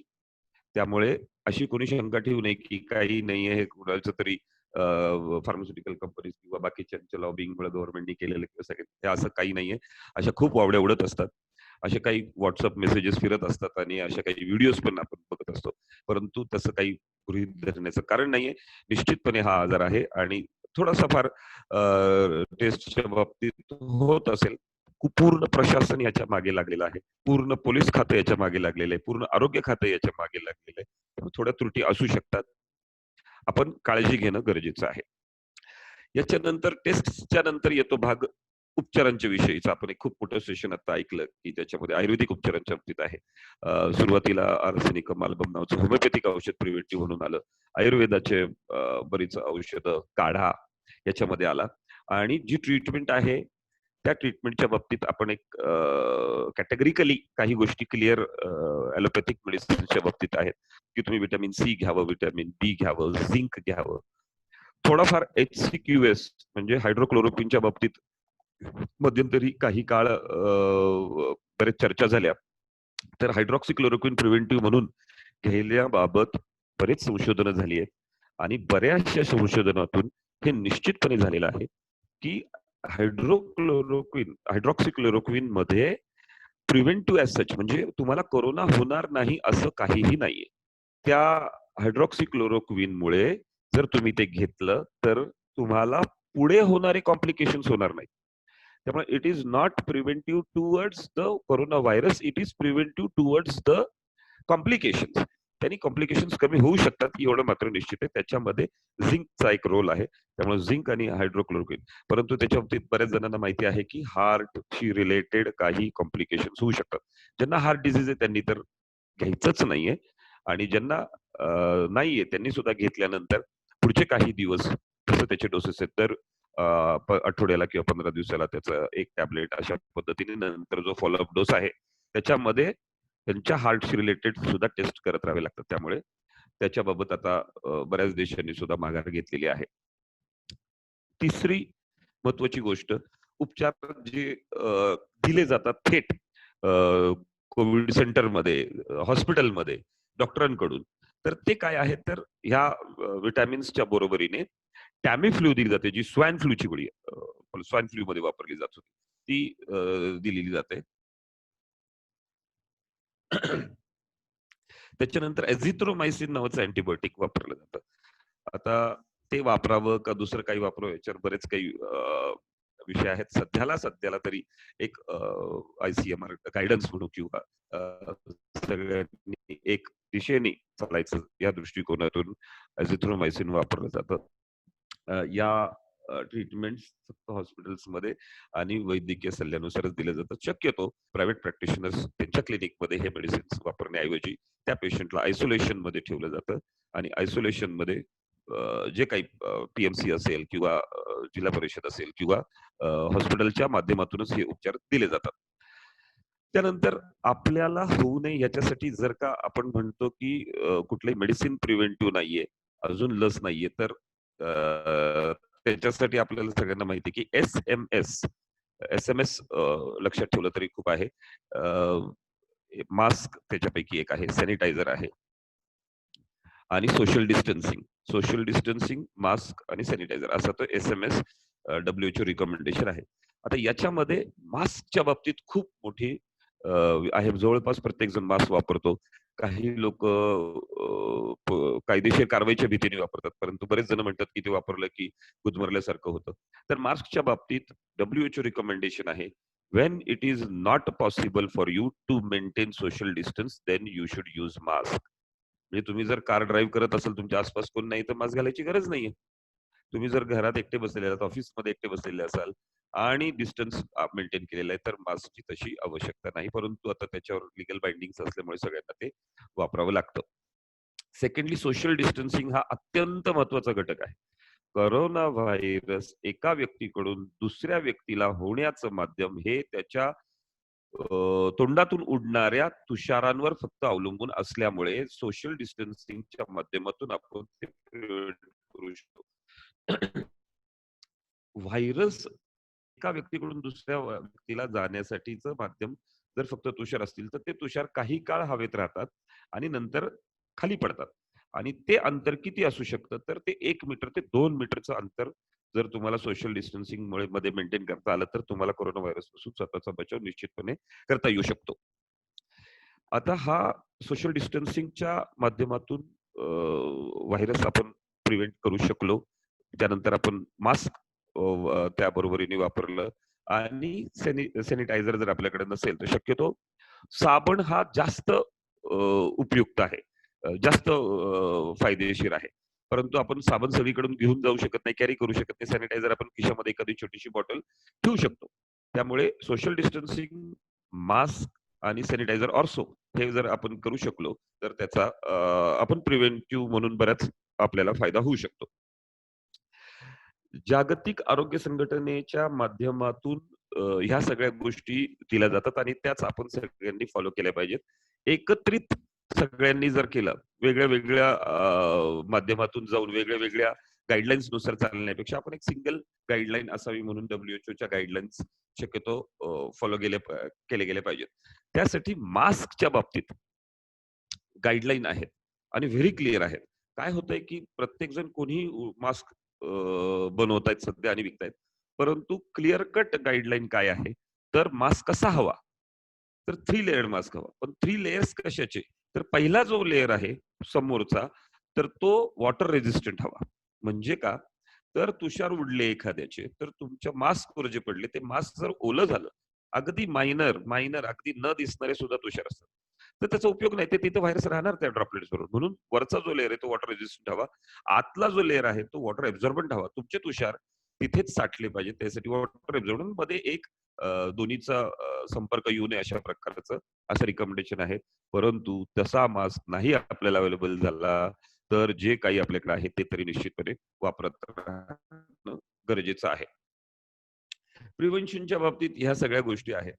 मगाशीपासून बराच वेळ हा विषय चालला होता की इम्युनिटी किंवा आपण प्रतिकार शक्ती म्हणतोय, तर प्रतिकार शक्तीचा ह्याच्यामध्ये काय रोल आहे, तर निश्चितपणे जे आपण मगाशी म्हटलं की असिम्प्टोमॅटिक कॅरियर्स 80% आहेत आणि खूप सारे लोक यांना कोरोना होऊन गेलाय कळलाही नाही आणि त्याचं कारण आहे इम्युनिटी. ती इम्युनिटी मग हेरिडिटरीली जेनेटिकली आलेली इम्युनिटी असते किंवा एखादा व्यक्ती सशक्तच असतो बेसिकली आणि त्याला त्यामुळेच जे काही कॉम्प्लिकेशन्स होत नाहीत पुढचे तर ते त्याच्या इम्युनिटी बेस्ड आहेत. त्यामुळे आपल्या इम्युनिटीवर आपण निश्चितपणे लक्ष द्या. जे काही माध्यम असेल, व्यायाम करणं, चांगलं खाणं, ह्याच्या बरोबरीने काही आपल्याला जर मेडिसिन्स घेता आली तर ती निश्चितपणे आपल्या इम्युनिटीसाठी केली पाहिजे.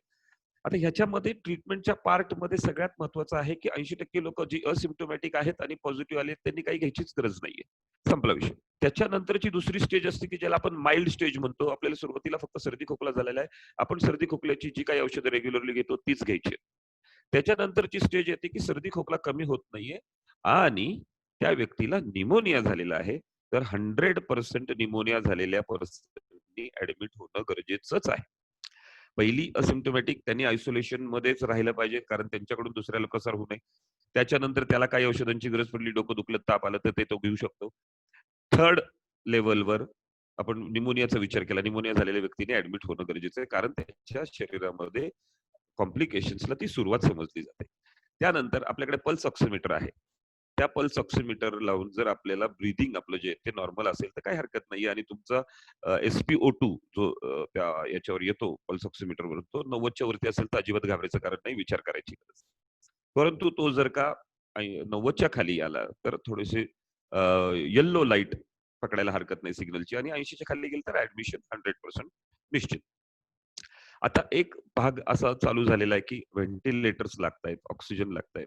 तर हे जसं जसं कॉम्प्लिकेशन्स वाढत चाललेत, नंबर ऑफ पेशंट्स वाढत चाललेत त्यानुसार हे प्रशासन त्याच्यामध्ये पूर्णपणे आपल्या बाजूने प्रयत्नपूर्वक ते व्हेंटिलेटर सगळ्यांना अवेलेबल करून देतात.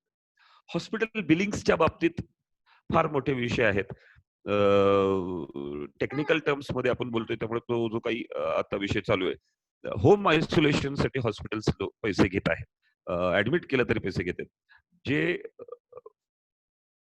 पुणे महानगरपालिका समजा आमच्या भागात आम्ही विचार करतो तर जे ऍडमिट झालेलं पेशंट आहे त्याचं संपूर्णपणे बिल हे पुणे महानगरपालिका भरते. म्हणजे तुमचं जे काही प्रशासकीय यंत्रणा तिथे आहे त्यांच्याकडे त्यानुसारचे फंडिंग दिलेले आहेत आणि त्याचं बिल त्या म्हणजे याच्यामुळे डायरेक्टली हॉस्पिटल ऍडमिशन होण्याऐवजी जर आपण त्या माध्यमातून गेलो, समजा आता आपल्या पुण्यात आहे तर पुणे महानगरपालिकेच्या माध्यमातून ऍडमिट झालो की तुम्ही तुमच्या भागातली जी काही प्रशासकीय यंत्रणा त्यांच्या माध्यमातून जर ऍडमिट झाला तर त्याचं बिलिंग टोटल केलं जातं. काही ठिकाणी 60 लाख रुपये, 8 लाख रुपये अशा पद्धतीने बिलिंग चालू आहे. त्याच्याकडे निश्चितपणे त्याला थांबवलं गेलं पाहिजे. त्याच्यासाठी एक वेगळं चर्चासत्र सुद्धा होऊ शकतं. याच्यानंतर आता आपण बघतोय की इतक्या प्रमाणात आहे हे कधीपर्यंत चालेल? याचं काय आहे पुढे? तर आपल्याला सगळ्यांना माहिती आहे की लसच्या बाबतीत जी काही लस आता येईल आणि ह्या आशेवर सगळ्या आहेत की ती संजीवनी म्हणून लोक असं पकडतात की ते आलं की झालं. मारुती घेऊन आला संजीवनी आणि लक्ष्मणा दिलेली लक्ष्मण बरा झाला. असं लसीच्या बाबतीत काही होणार आहे का? तर लस सुद्धा कितपत काम करू शकेल याबाबत खात्रीलायकरित्या सांगता येत नाही. जागतिक आरोग्य संघटनेने सुद्धा लसीच्या बाबतीत जाहीर केलेलं आहे की त्याचा उपयोग होईलच.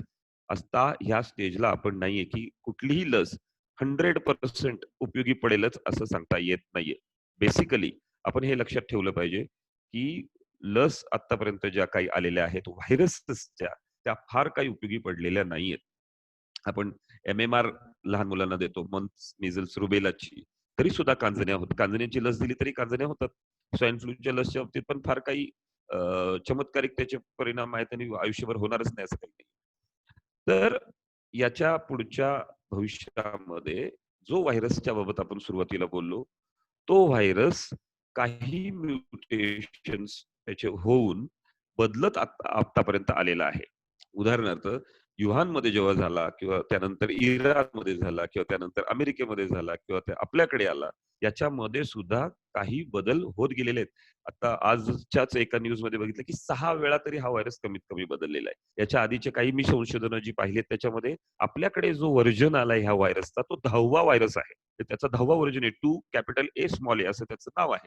त्यामुळे हा व्हायरस बदलत चाललाय. जसा तो प्राण्यांतून शरीरात आपल्या येण्यासाठी त्यांनी काही म्युटेशन्स करून बदल केले, तसं याच्या पुढच्या भविष्यामध्ये सुद्धा त्याच्यामध्ये काही बदल होण्याची शक्यता आहे. आणि तो एक तर खूप तीव्र होईल, ती शक्यता कमी आहे. परंतु हा खूप वीक होत जाईल आणि मग हा कॉमन फ्लू सारखा आपल्याला हा व्हायरसचा आजार जो काही आहे, तो काही येत्या काही महिन्यांमध्ये इतका कॉमनली होऊन जाईल, की तो जवळपास सगळ्यांना होऊन गेला आणि हर्ड इम्युनिटी नावाचा एक कन्सेप्ट असतो, की त्याच्यामध्ये कळपाची प्रतिकारशक्ती असं त्याला जनरली म्हणतात. तर जवळपास हा सगळ्यांना होऊन जाईल आणि मग सगळे रेझिस्टंट होतील. हा एक पार्ट किंवा हा व्हायरस स्वतःहून इतका वीक होईल, की तो सर्दी खोकल्यासारखा होईल. किंवा मग लस अजून जी स्टेजमध्ये आहे, first stage, second stage, third stage, अजून ट्रायल्स चालू आहेत. त्याचे काही साइड इफेक्ट होतात का बघायला लागतं. अशा अनेक गोष्टी याच्यामध्ये आहेत. तूर्तास आपल्याकडे काय आहे, तर काळजी न करता स्वतःची काळजी घेणे हा अत्यंत सोपा मार्ग. दुसरा ते ते लक्षात ठेवलं पाहिजे, की प्रिव्हेंटिव्ह जे काही एस-एम-एस मी मगाशी सांगितल्याप्रमाणे हे आपल्या हातात येतं. आता आपण सध्या हे केलं पाहिजे. अत्यंत आवश्यक असल्याशिवाय घराबाहेर पडू नये निश्चितपणे. परंतु नुसतेच घरात बसून राहू नका. मी बघितलंय अनेक लोकांनी काम सोडून दिलेलं आहे. अनेक लोकांनी व्यवसाय सोडून दिलेले आहेत. कामं बंद झालेली आहेत. ती पुन्हा चालू होणं गरजेचं आहे. मागच्या एका सेशनमध्ये मी बोललो होतो, की मृत्यूच्या भीतीने जगणं सोडून देणे हा मोठा मूर्खपणा आहे. अजिबात ह्याला घाबरायचं काही कारण नाहीये. फेस करायचंय आपल्याला. सगळ्यांनाच करायचंय तसं आपल्याला करायचंय आणि हा निश्चितपणे जाणार आहे. ह्याच्यामध्ये काही आता मगाच्या आधीच्या सेशनमध्ये सांगितलं, की ज्यांना डायबिटीज आहे, ज्यांना ब्लड प्रेशर आहे, ज्यांना इतर आजार आहेत, कोमॉर्बिडिटीज आपण म्हणतो किंवा वय ज्यांचं झालेलं आहे, त्यांना याच्यामध्ये धोका जास्त आहे. हे जरी खरं आहे, तरी सुद्धा ज्यांना हे आजार आहेत त्यांनी घाबरून जायचं कारण नाहीये. अनेक डायबिटीज असलेल्या लोकांना हा आजार जो होऊन गेलाय, अनेक वयस्कर लोकांना हा आजार होऊन गेलाय. प्रत्येक जणच कॉम्प्लिकेशन मध्ये गेलाय असं नाही. परंतु निश्चितपणे काळजी घेतली पाहिजे. घाबरून जायची गरज नाहीये. त्याच्यामध्ये एक ॲडिशनल आता लक्षात आलेली गोष्ट रिसेंट एक हे जे काही माहिती आहे, ही तर आपल्याला जवळपास सगळ्यांना असतेच. परंतु एक रिसेंट डेव्हलपमेंट ह्याच्यामध्ये आता अशी आली, की ज्या काही पेशंट्सचं पोस्टमॉर्टम झालं, ज्यांना कॉम्प्लिकेशन्स होऊन डेथ झाली, त्यांच्यामध्ये फक्त फुफ्फुसालाच हा आजार होतो, जो आपला असा समज आहे, असं नाहीये.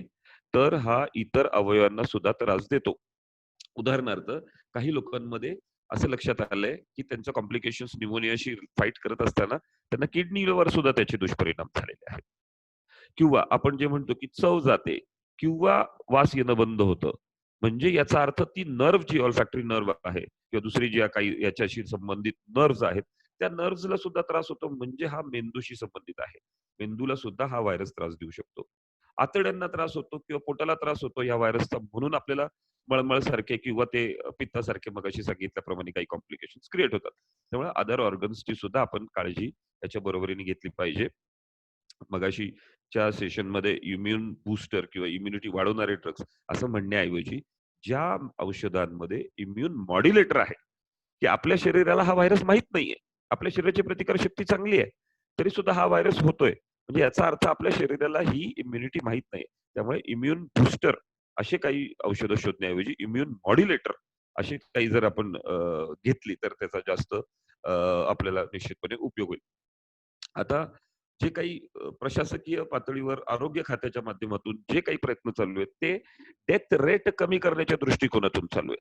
आता डेथ रेट ज्या बाबतीत थोडंसं मी बोलतो, की जो डेथ रेट आहे तो पॉझिटिव्ह आलेल्या लोकांमध्ये किती लोकं एक्सपायर झाली, किती लोकांची डेथ झाली, असा पकडला जातो. त्यामुळे तो निश्चितपणे जास्त वाटतो. आपल्याकडे जवळपास 2% किंवा 3% इतका सुद्धा तो जास्त प्रमाणात पकडला जातोय. इतका डेथ रेट अजिबात नाहीये.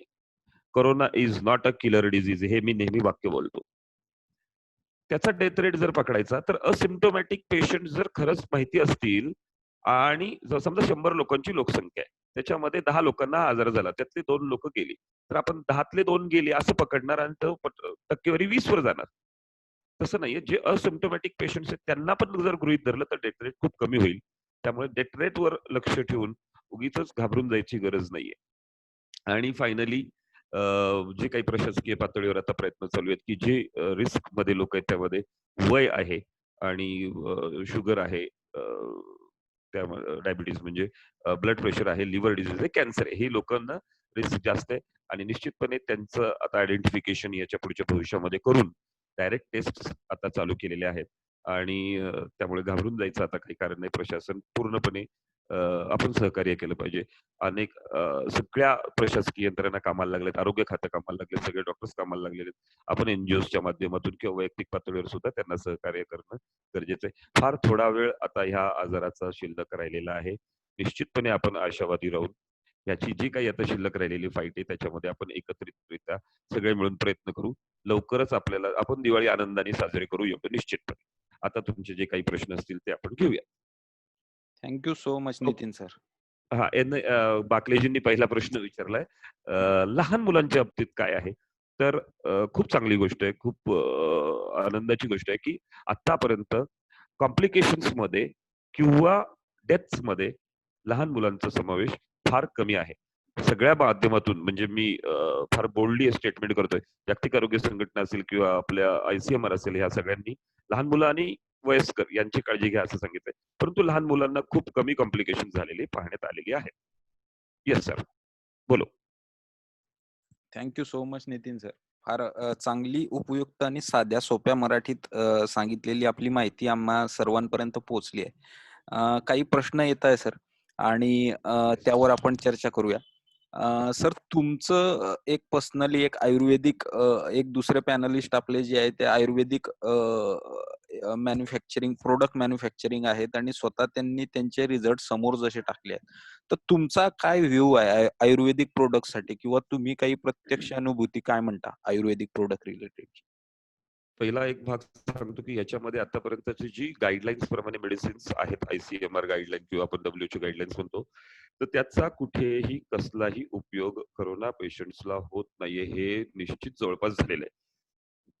म्हणजे जे 40,000चं इंजेक्शन 1 लाख रुपयाला बाजारात विकलं जातंय किंवा 103 रुपयाची गोळी आणि 100-150 त्या गोळ्या खायच्या पहिल्या दिवशी 8, दुसरं सकाळ संध्याकाळ 8-8 गोळ्या आधी खायच्या, मग 4-4 गोळ्या खायच्या, त्याचाही काहीही उपयोग नाहीये हे जवळपास आता निश्चित झालेलं आहे.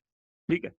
आता आयुर्वेदिक प्रोडक्टच्या बाबतीत मी असं सांगू शकतो की आयुर्वेदिक उपचाराच्या बाबतीतलं संशोधन करणारी जी लोक आहेत किंवा त्याच्या बाबतीतलं मेडिसिनच्या बाबतीतलं याच्याकडे बघताना त्याचा उपयोग होतोय की नाही हे टेस्टवर बरीच लोक ठरवतात. बरं, ज्या टेस्ट आयुर्वेदाशी रिलेटेड नाहीत, ज्या टेस्ट मॉडर्न मेडिसिनशी रिलेटेड, त्या टेस्टच्या आधारावर आयुर्वेदाला पकडलं जाऊ नये. म्हणजे समजा मला लिव्हर डिझीज आहे तर मी बघताना सिरम बिलिरुबिन लेवल बघणार आणि LIV52च्या गोळ्या खाणार आणि परत ते सिरम बिलिरुबिन बरं झालंय की नाही ते बघणार. ही गल्लत करू नये असं एक माझं मत आहे. दुसरं, निश्चितपणे आयुर्वेदिक मेडिसिन्सला उपयोग असतो. आयुर्वेदिक प्रोडक्ट्स मी सुद्धा आतापर्यंत बऱ्याच वापरलेले आहेत आणि त्याचा कोरोना मधला जो वापर आहे त्याच्या बाबतीत जर मगाशी मी म्हटलं की इम्युन बूस्टर नाही तर इम्युन मॉड्युलेटर ते औषधं आहेत. आपल्या शरीराला साधक बाधक फक्त ते असावीत. बऱ्याच ठिकाणी मी आतापर्यंत आयुर्वेदिक मेडिसिनच्या चर्चासत्रांमध्ये भाग घेतल्यावर माझ्या एक लक्षात आलं की आयुर्वेदाचा मूळ सिद्धांत जो आहे, पित्त प्रकृती, कफ प्रकृती आणि वात प्रकृती, त्यानुसार आयडेंटिफाय करून जर मेडिसिन्स घेता आली तर खूप चांगलं होतं. उदाहरण मी सांगतो तुम्हाला की काही लोक काढा आता बाजारात विकतायत.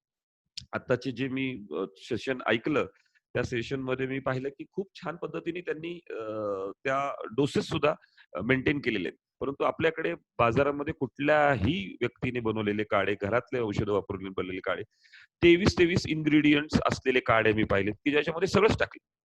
असं नाही चालत. काही लोकांना जर पित्ताचा त्रास असेल त्यांना जर तुम्ही उष्ण पदार्थ दिले तर त्यांचं पित्त वाढतं. काही लोकांना सतत काढा घेत राहिल्याने मूळव्याधासारखे त्रास झालेले आहेत पाहिलेले. त्यामुळे जे काही औषधोपचार घ्यायचे आयुर्वेदामध्ये उपयोग होतो, परंतु त्याला सुद्धा योग्य व्यक्तीच्या मार्गदर्शनाखाली घेणं गरजेचं आहे.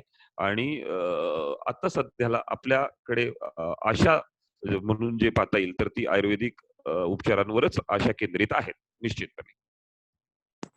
सर, जी पेशंटची बिलं येत आहेत तर ती म्हणजे एकतर आपण कोणावर आरोप करत नाही, सिस्टीम जास्त त्याचं काम करते, पण पेशंटची जी बिलं येत आहेत आणि रिकव्हरी रेट आहे त्यावर तुमचं काय मत आहे सर?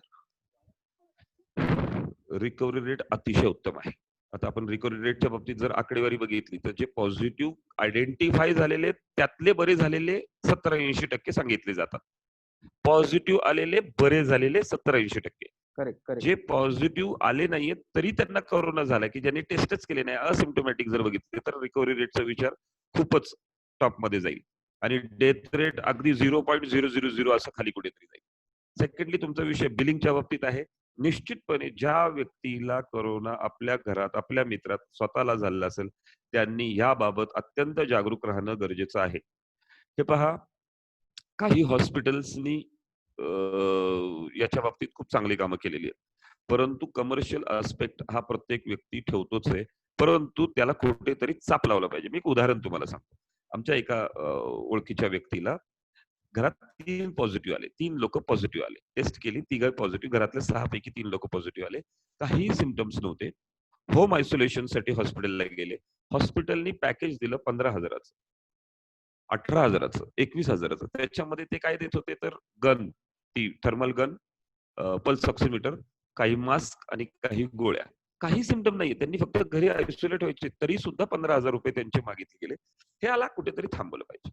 हे प्रायव्हेट हॉस्पिटल्समध्ये जाण्याऐवजी तुम्ही जर पुणे महानगरपालिका किंवा तुमच्या संबंधित ज्या काही प्रशासकीय यंत्रणा असतील किंवा आरोग्य खात्यात तुम्ही जर गेले तर फ्री ऑफ कॉस्ट आयसोलेशन आहे. इव्हन अशा प्रायव्हेट हॉस्पिटल्समध्ये ज्यांनी आयसोलेशन रिकमेंड केलेले त्यांना सुद्धा महानगरपालिकेकडून पैसे दिले जातात. त्यामुळे ह्या गोष्टींना ठामपणे विरोध करताच आला पाहिजे. जोपर्यंत विरोध करत नाहीत तोपर्यंत ही लुटमार होत राहणार. त्याला चाप लावला गेला पाहिजे. जागरूकतेने जर केलं तर निश्चितपणे हे बघा, माणूस घाबरलेला असतो. जो पॉझिटिव्ह आलेला असतो तो घाबरलेला असतो. Correct correct. आणि गेले 4 पैसे तरी चालेल, पण मला बरं होऊ द्या. त्यानंतर सेकंडली मेडिक्लेम प्रत्येकाचा असतो. आजकाल बऱ्याच जणांचा असतो. मग मेडिक्लेम असेल तर त्यांना ती मोकळीकच मिळते. प्रायव्हेट हॉस्पिटल्सला विरोधात आपण निश्चितपणे नाहीये, कारण काहीतरी त्यांचा पण हातभार आहे आताच्या ट्रीटमेंट पॅटर्नमध्ये. परंतु लूटमार ही निश्चितपणे थांबवली पाहिजे आणि आता गव्हर्नमेंट त्याच्या विरोधात जे काही स्टेप्स घेत आहेत, माननीय आरोग्यमंत्र्यांनी हे जाहीर केलं आता काही दिवसांपूर्वी, की तुम्ही तुमच्याकडे काय बेड्स आहेत ते बाहेर बोर्ड लावला पाहिजे आणि कॉस्टच्या बाबतीत. तर ते जेवढा स्ट्रॉंगली प्रशासन त्याच्या विरोधात ऍक्शन घेईल तेवढं ते लवकर सॉल्व्ह होत जाईल. आणि इथे एक मेसेज आलाय की प्रायव्हेट हॉस्पिटल्स लूट चालू आहेत. हे बघा काय की काही जर विरोध खूप स्ट्रॉंग झाला, तर मी तुम्हाला आमच्या भागातलं एक उदाहरण सांगतो. खूप स्ट्रॉंग लोकांनी विरोध चालू केला तर त्यांनी डायरेक्ट जाहीर सुरुवात केली की आम्ही आमच्याकडे ट्रीटमेंटला घेणार नाही. प्रशासनाने त्यांना कंपल्सरी घ्यायला लावले. तर त्यांनी डायरेक्ट फुल बेड्स असेच बोर्ड लावायला सुरुवात केली. आतमध्ये असिम्प्टोमॅटिक पेशंट सुद्धा झोपले होते त्यांना काही त्रास नाही. कारण शेवटी त्यांना ₹1.5 लाख प्रत्येक पेशंटचे मिळणारच आहेत. कॉम्प्लिकेटेड पेशंटचे घेतले तरी तेवढेच मिळणार आहेत आणि असिम्प्टोमॅटिकचे घेतले तरी तेवढेच मिळणार. त्यांनी सगळ्या बेड्स भरून ठेवल्या असिम्प्टोमॅटिक केसेस. प्रत्येक प्रोज अँड कोन्स या सगळ्या गोष्टींना आहे. खूप चांगल्या लोकांनी एकत्र बसून याच्यावर मार्ग काढणं आत्ताच्या घडीला गरजेचं आहे. फार थोडा काळ राहिलेला आहे. निघू आपण याच्यातून बाहेर. सर अजूनही काही जणांना बेसिक प्रश्न आहेत की न्यूजपेपर म्हणा किंवा भाजीपाला म्हणा, ह्या गोष्टी घेताना नेमकी खरंच काळजी घेऊन आपण कोरोनापासून दूर राहू शकणार आहोत का? बरोबर आहे. मी पाहतो रेग्युलरली बरेच जण घाबरून आहेत. न्यूजपेपरच्या बाबतीत क्लिअर झालेलं आहे की पेपर म्हणजे आपण करन्सी नोट्स वापरतो. त्यामुळे करन्सी नोट्स वापरायला हरकत नाही असं जागतिक आरोग्य संघटनेने जाहीर केले. त्याच्यामुळे न्यूजपेपरच्या माध्यमातून होण्याची शक्यता कमी आहे असं जाहीर केलं. खरं तर त्याचं संशोधन होणं फार फार फार डिफिकल्ट आहे. कारण हा व्हायरस इतका लहान आहे. म्हणजे आता तो जेव्हा असं सांगितलं जातं की तुषारातून उडतो तो जड आहे आणि खाली जातो. जड म्हणजे इतका पण काही जड नाही. काही नॅनोमीटर त्याला त्याचं जसं आपण मिलीमीटर म्हणतो, नॅनो मीटर, मायक्रोमीटर म्हणतो किंवा नॅनो. हे फक्त इलेक्ट्रॉन मायक्रोस्कोप मध्येच फक्त दिसू शकतो. इतका हा व्हायरस लहान आहे. त्यामुळे पेपरमधनं येतो की नाही हे शोधणं किंवा भाजीमधनं येतो की नाही हे शोधणं तसं डिफिकल्ट आहे. त्याला एक मार्ग आहे की आपण समजा आता ह्या सगळ्या गोष्टींना घाबरून पेपर हातात घेतला. आता पेपरला लागलेला असेल असं गृहीत धरलं. घरात सॅनिटायझर असतो. पेपर वाचून झाल्यावर सॅनिटायझर लावून टाका. तोंडाला हात लावू नका.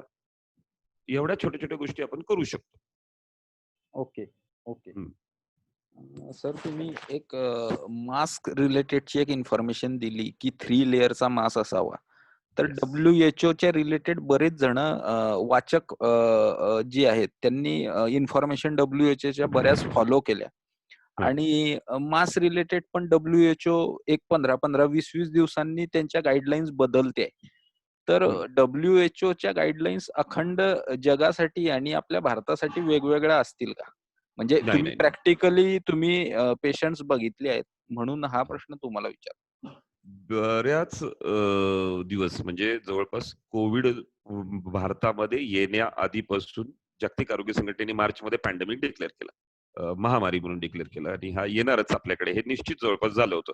आणि आपल्याकडे ते कॉम्प्लिकेटेड होणार हा विषय हे पण नाही. तेव्हापासून मी WHO गाईडलाईन्स डेली बेसिसवर फॉलो करतोय. ज्या काही मास्क रिलेटेड रिकमेंडेशन आहेत, ऑब्व्हियसली त्या सर्वदूर सर्व जगाला लागू आहे. आणि त्याचं एक्सप्लेनेशन जर तुम्ही बघितलं तर तुमच्या लक्षात येईल की तो व्यक्ती कुठलाही असो, भारतातला असो, पुण्यातला असो, परदेशातला असो, आफ्रिकेतला असो, ती गाईडलाईन 100% युजफुलच आहे आणि ती सगळ्यांना एकसारखीच लागू आहे. वेगळ्या देशासाठी वेगळं असं नाहीये अजून तरी. तुम्ही चांगला सजेशन एक WHO ला देऊ शकतो की भारतातली लोक थोडी वेगळी आहेत. करेक्ट, त्यांना जरा करेक्ट, गाईडलाईन्स थोडेसे त्यांच्यासाठी वेगळ्या हव्या आहेत. करेक्ट. प्रश्नाचा ओघ येस. तोच होता सर, की आपल्याकडे जी संस्कृती आहे किंवा आपलं जे जेवण आहे, अन्न आहे किंवा आपण जी कामं करतो, तशा अनुषंगाने तुम्हाला काही वेगळं दिसलं का? म्हणजे तुम्ही पण काही केसेस रिलेटेड बाहेर वाचलं असणार आहे. तर ह्या केसेस आणि इंडिया मधल्या केसेस किंवा तुम्ही स्लम मध्ये काम करताय तर स्पेसिफिकली स्लम मधल्या काही तुम्हाला अनुभव आहेत का, की जो तुम्हाला शेअर करायला आवडेल? नक्कीच, नक्कीच, नक्कीच. माझं नेहमी म्हणणं असतं, की काही वेळेला आपण अंधपणे पाश्चिमात्य देशांच्या जशा फॅशन्स आपण फॉलो करतो अंधपणे, त्यांची संस्कृती आपण फॉलो करतो अंधपणे, तसंच आपण ट्रीटमेंट पॅटर्न सुद्धा अंधपणे त्यांचे फॉलो करतो.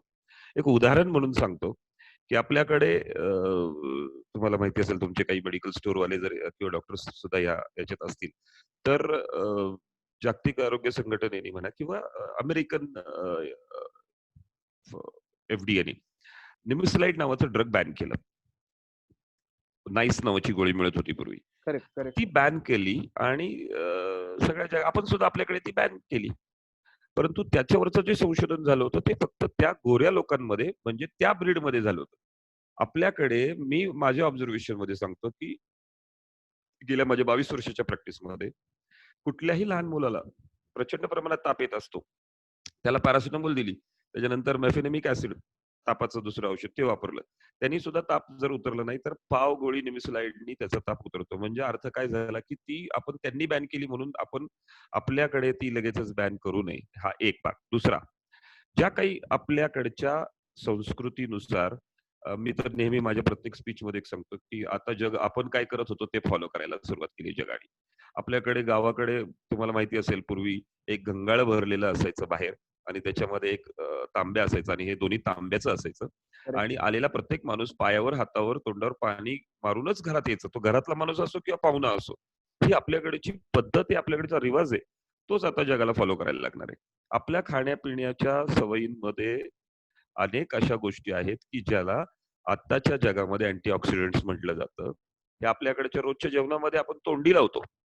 त्यामुळे आपल्याकडचं खाणं-पिणं हे अतिशय चांगलं आहे. तिसरी महत्वाची गोष्ट ज्या सोशल डिस्टन्सिंगचे विषय आहे. तर जी. त्याच्यामध्ये सुद्धा आपल्याकडे आपण फार चांगल्या पद्धतीने ते पहिल्यापासून फॉलो करत आलोय. तर अशा आहेत काही गोष्टी, काही रिकमेंडेशन्स तुम्ही म्हणता त्यामध्ये निश्चित आपल्याला आपल्या स्वतःच्या पण वेगळ्या करता आल्या पाहिजेत आणि आपण त्या येत्या काही दिवसांमध्ये निश्चितपणे करू. दुसरी एक महत्वाची गोष्ट ह्या निमित्ताने मला सांगायची, की जे कोणी आता ऐकतायत हे, आज आपण ह्या कोरोनामुळे खडबडून जागे झालेलो आहोत आणि आपल्या इम्युनिटीच्या बाबतीत आपण विचार करतोय. तर ही इम्युनिटी काही ह्या कोरोनासाठीच उपयोगाची नाही. आजही पण गरजेची होती, आताही गरजेची, उद्याही गरजेची राहणार आहे.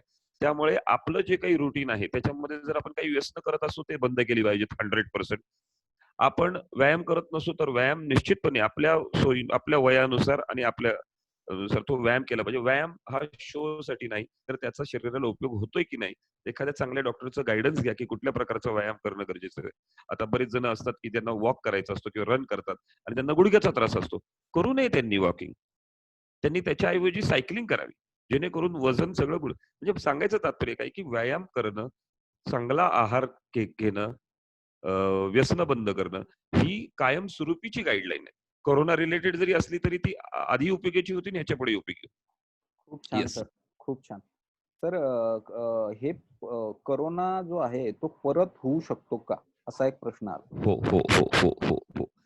त्याच्यामध्ये मी तुम्हाला 2 उदाहरणं देऊ शकतो. आपल्या महाराष्ट्राच्या टास्क फोर्सचे जे चीफ आहेत, ते कॅन्सर सर्जन आहेत ऍक्च्युअली पेडियाट्रिक, त्यांना 2दा झाला. असिम्प्टोमॅटिक दोन्ही वेळेस. ओके. आणि असे असे काही उदाहरणं आहेत की ज्याच्यामध्ये फार कमी आहेत परंतु आणि असं लक्षात आलेलं आहे की जी असिम्प्टोमॅटिक राहतात लोक, त्यांना पुन्हा होण्याची शक्यता असते, परंतु परत एकदा ते लक्षात येत नाही, असिम्प्टोमॅटिकच राहतात. त्यांच्यामध्ये अँटीबॉडी नावाची एक टेस्ट आता केली. आता मी रिसेंटलीच ती टेस्ट केली माझी. ती ओके. पॉझिटिव्ह येऊन गेली. म्हणजे ओके. अँटीबॉडीज माझ्या शरीरात तयार झाल्यात, म्हणजे मला कधी होऊन गेला कळला नाही. करेक्ट. अँटीबॉडी टेस्ट करून केली तर आपल्याला कळू शकतं की आपल्याला होऊन गेलं की, परंतु पुन्हा होण्याची जी काही पॉसिबिलिटी आहे ती मात्र आहे आणि तरी पण त्याला घाबरून जायचं काही कारण नाही. सर अजून येस. एक प्रश्न आहे की वाफ घेणे दिवसातून 3 वेळेस खरंच हा. युजफुल आहे का? खरं तर आमच्याकडे पण काही डॉक्टर्सनी जलनेती आणि वाफेच्या बाबतीत बोललेत, परंतु एक लक्षात घ्या, हा व्हायरस आपल्याकडे येण्याआधी इराणमध्ये होता, दुबईमध्ये होता, तिथेही वाढलेला. तिथे 55 डिग्री टेम्परेचर असतं. वाफेच्या बाबतीत सांगितलं जातं की तुम्ही 60 डिग्रीची वाफ घ्या.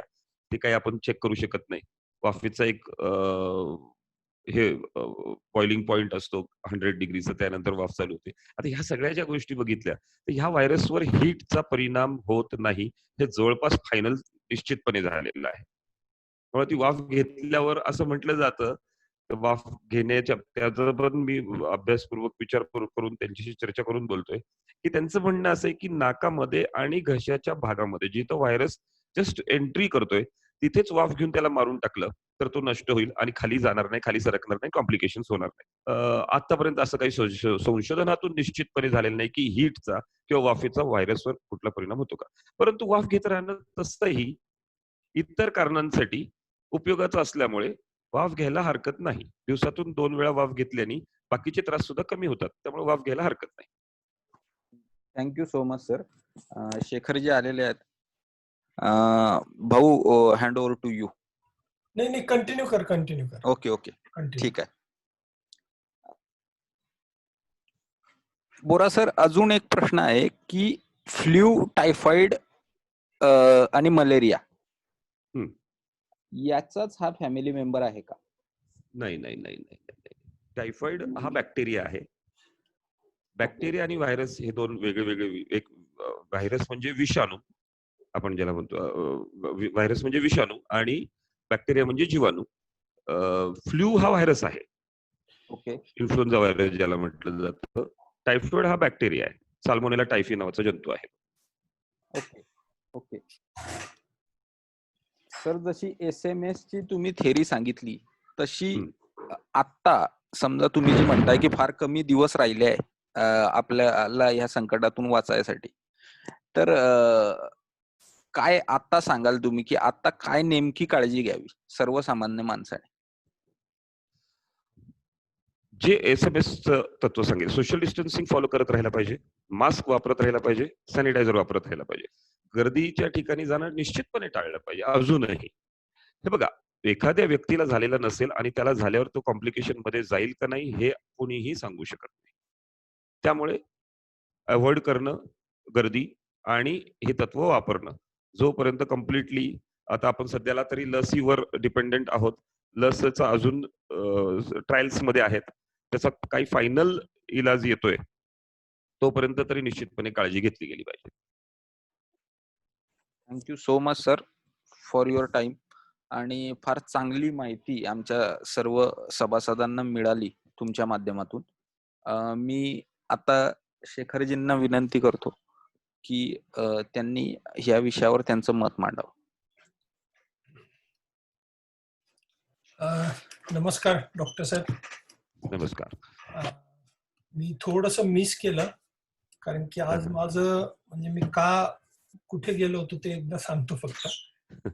आज आपण सर माहेश्वरी समाजातर्फे पुण्याच्या माहेश चॅरिटेबल ट्रस्ट म्हणून आहे, आमचे माहेश्वरी विद्या प्रचारक मंडळ आहे, आणि आम्ही आता हे सगळे विषय आपण घेण्याचं कारण तेच होतं की कोरोना झाल्यावर एक तर अज्ञान खूप आहे लोकांमध्ये की माहिती नाही आणि अजून त्याच्यात क्लॅरिटी नाहीये, म्हणूनच आपण हा उपक्रम सुरू केला.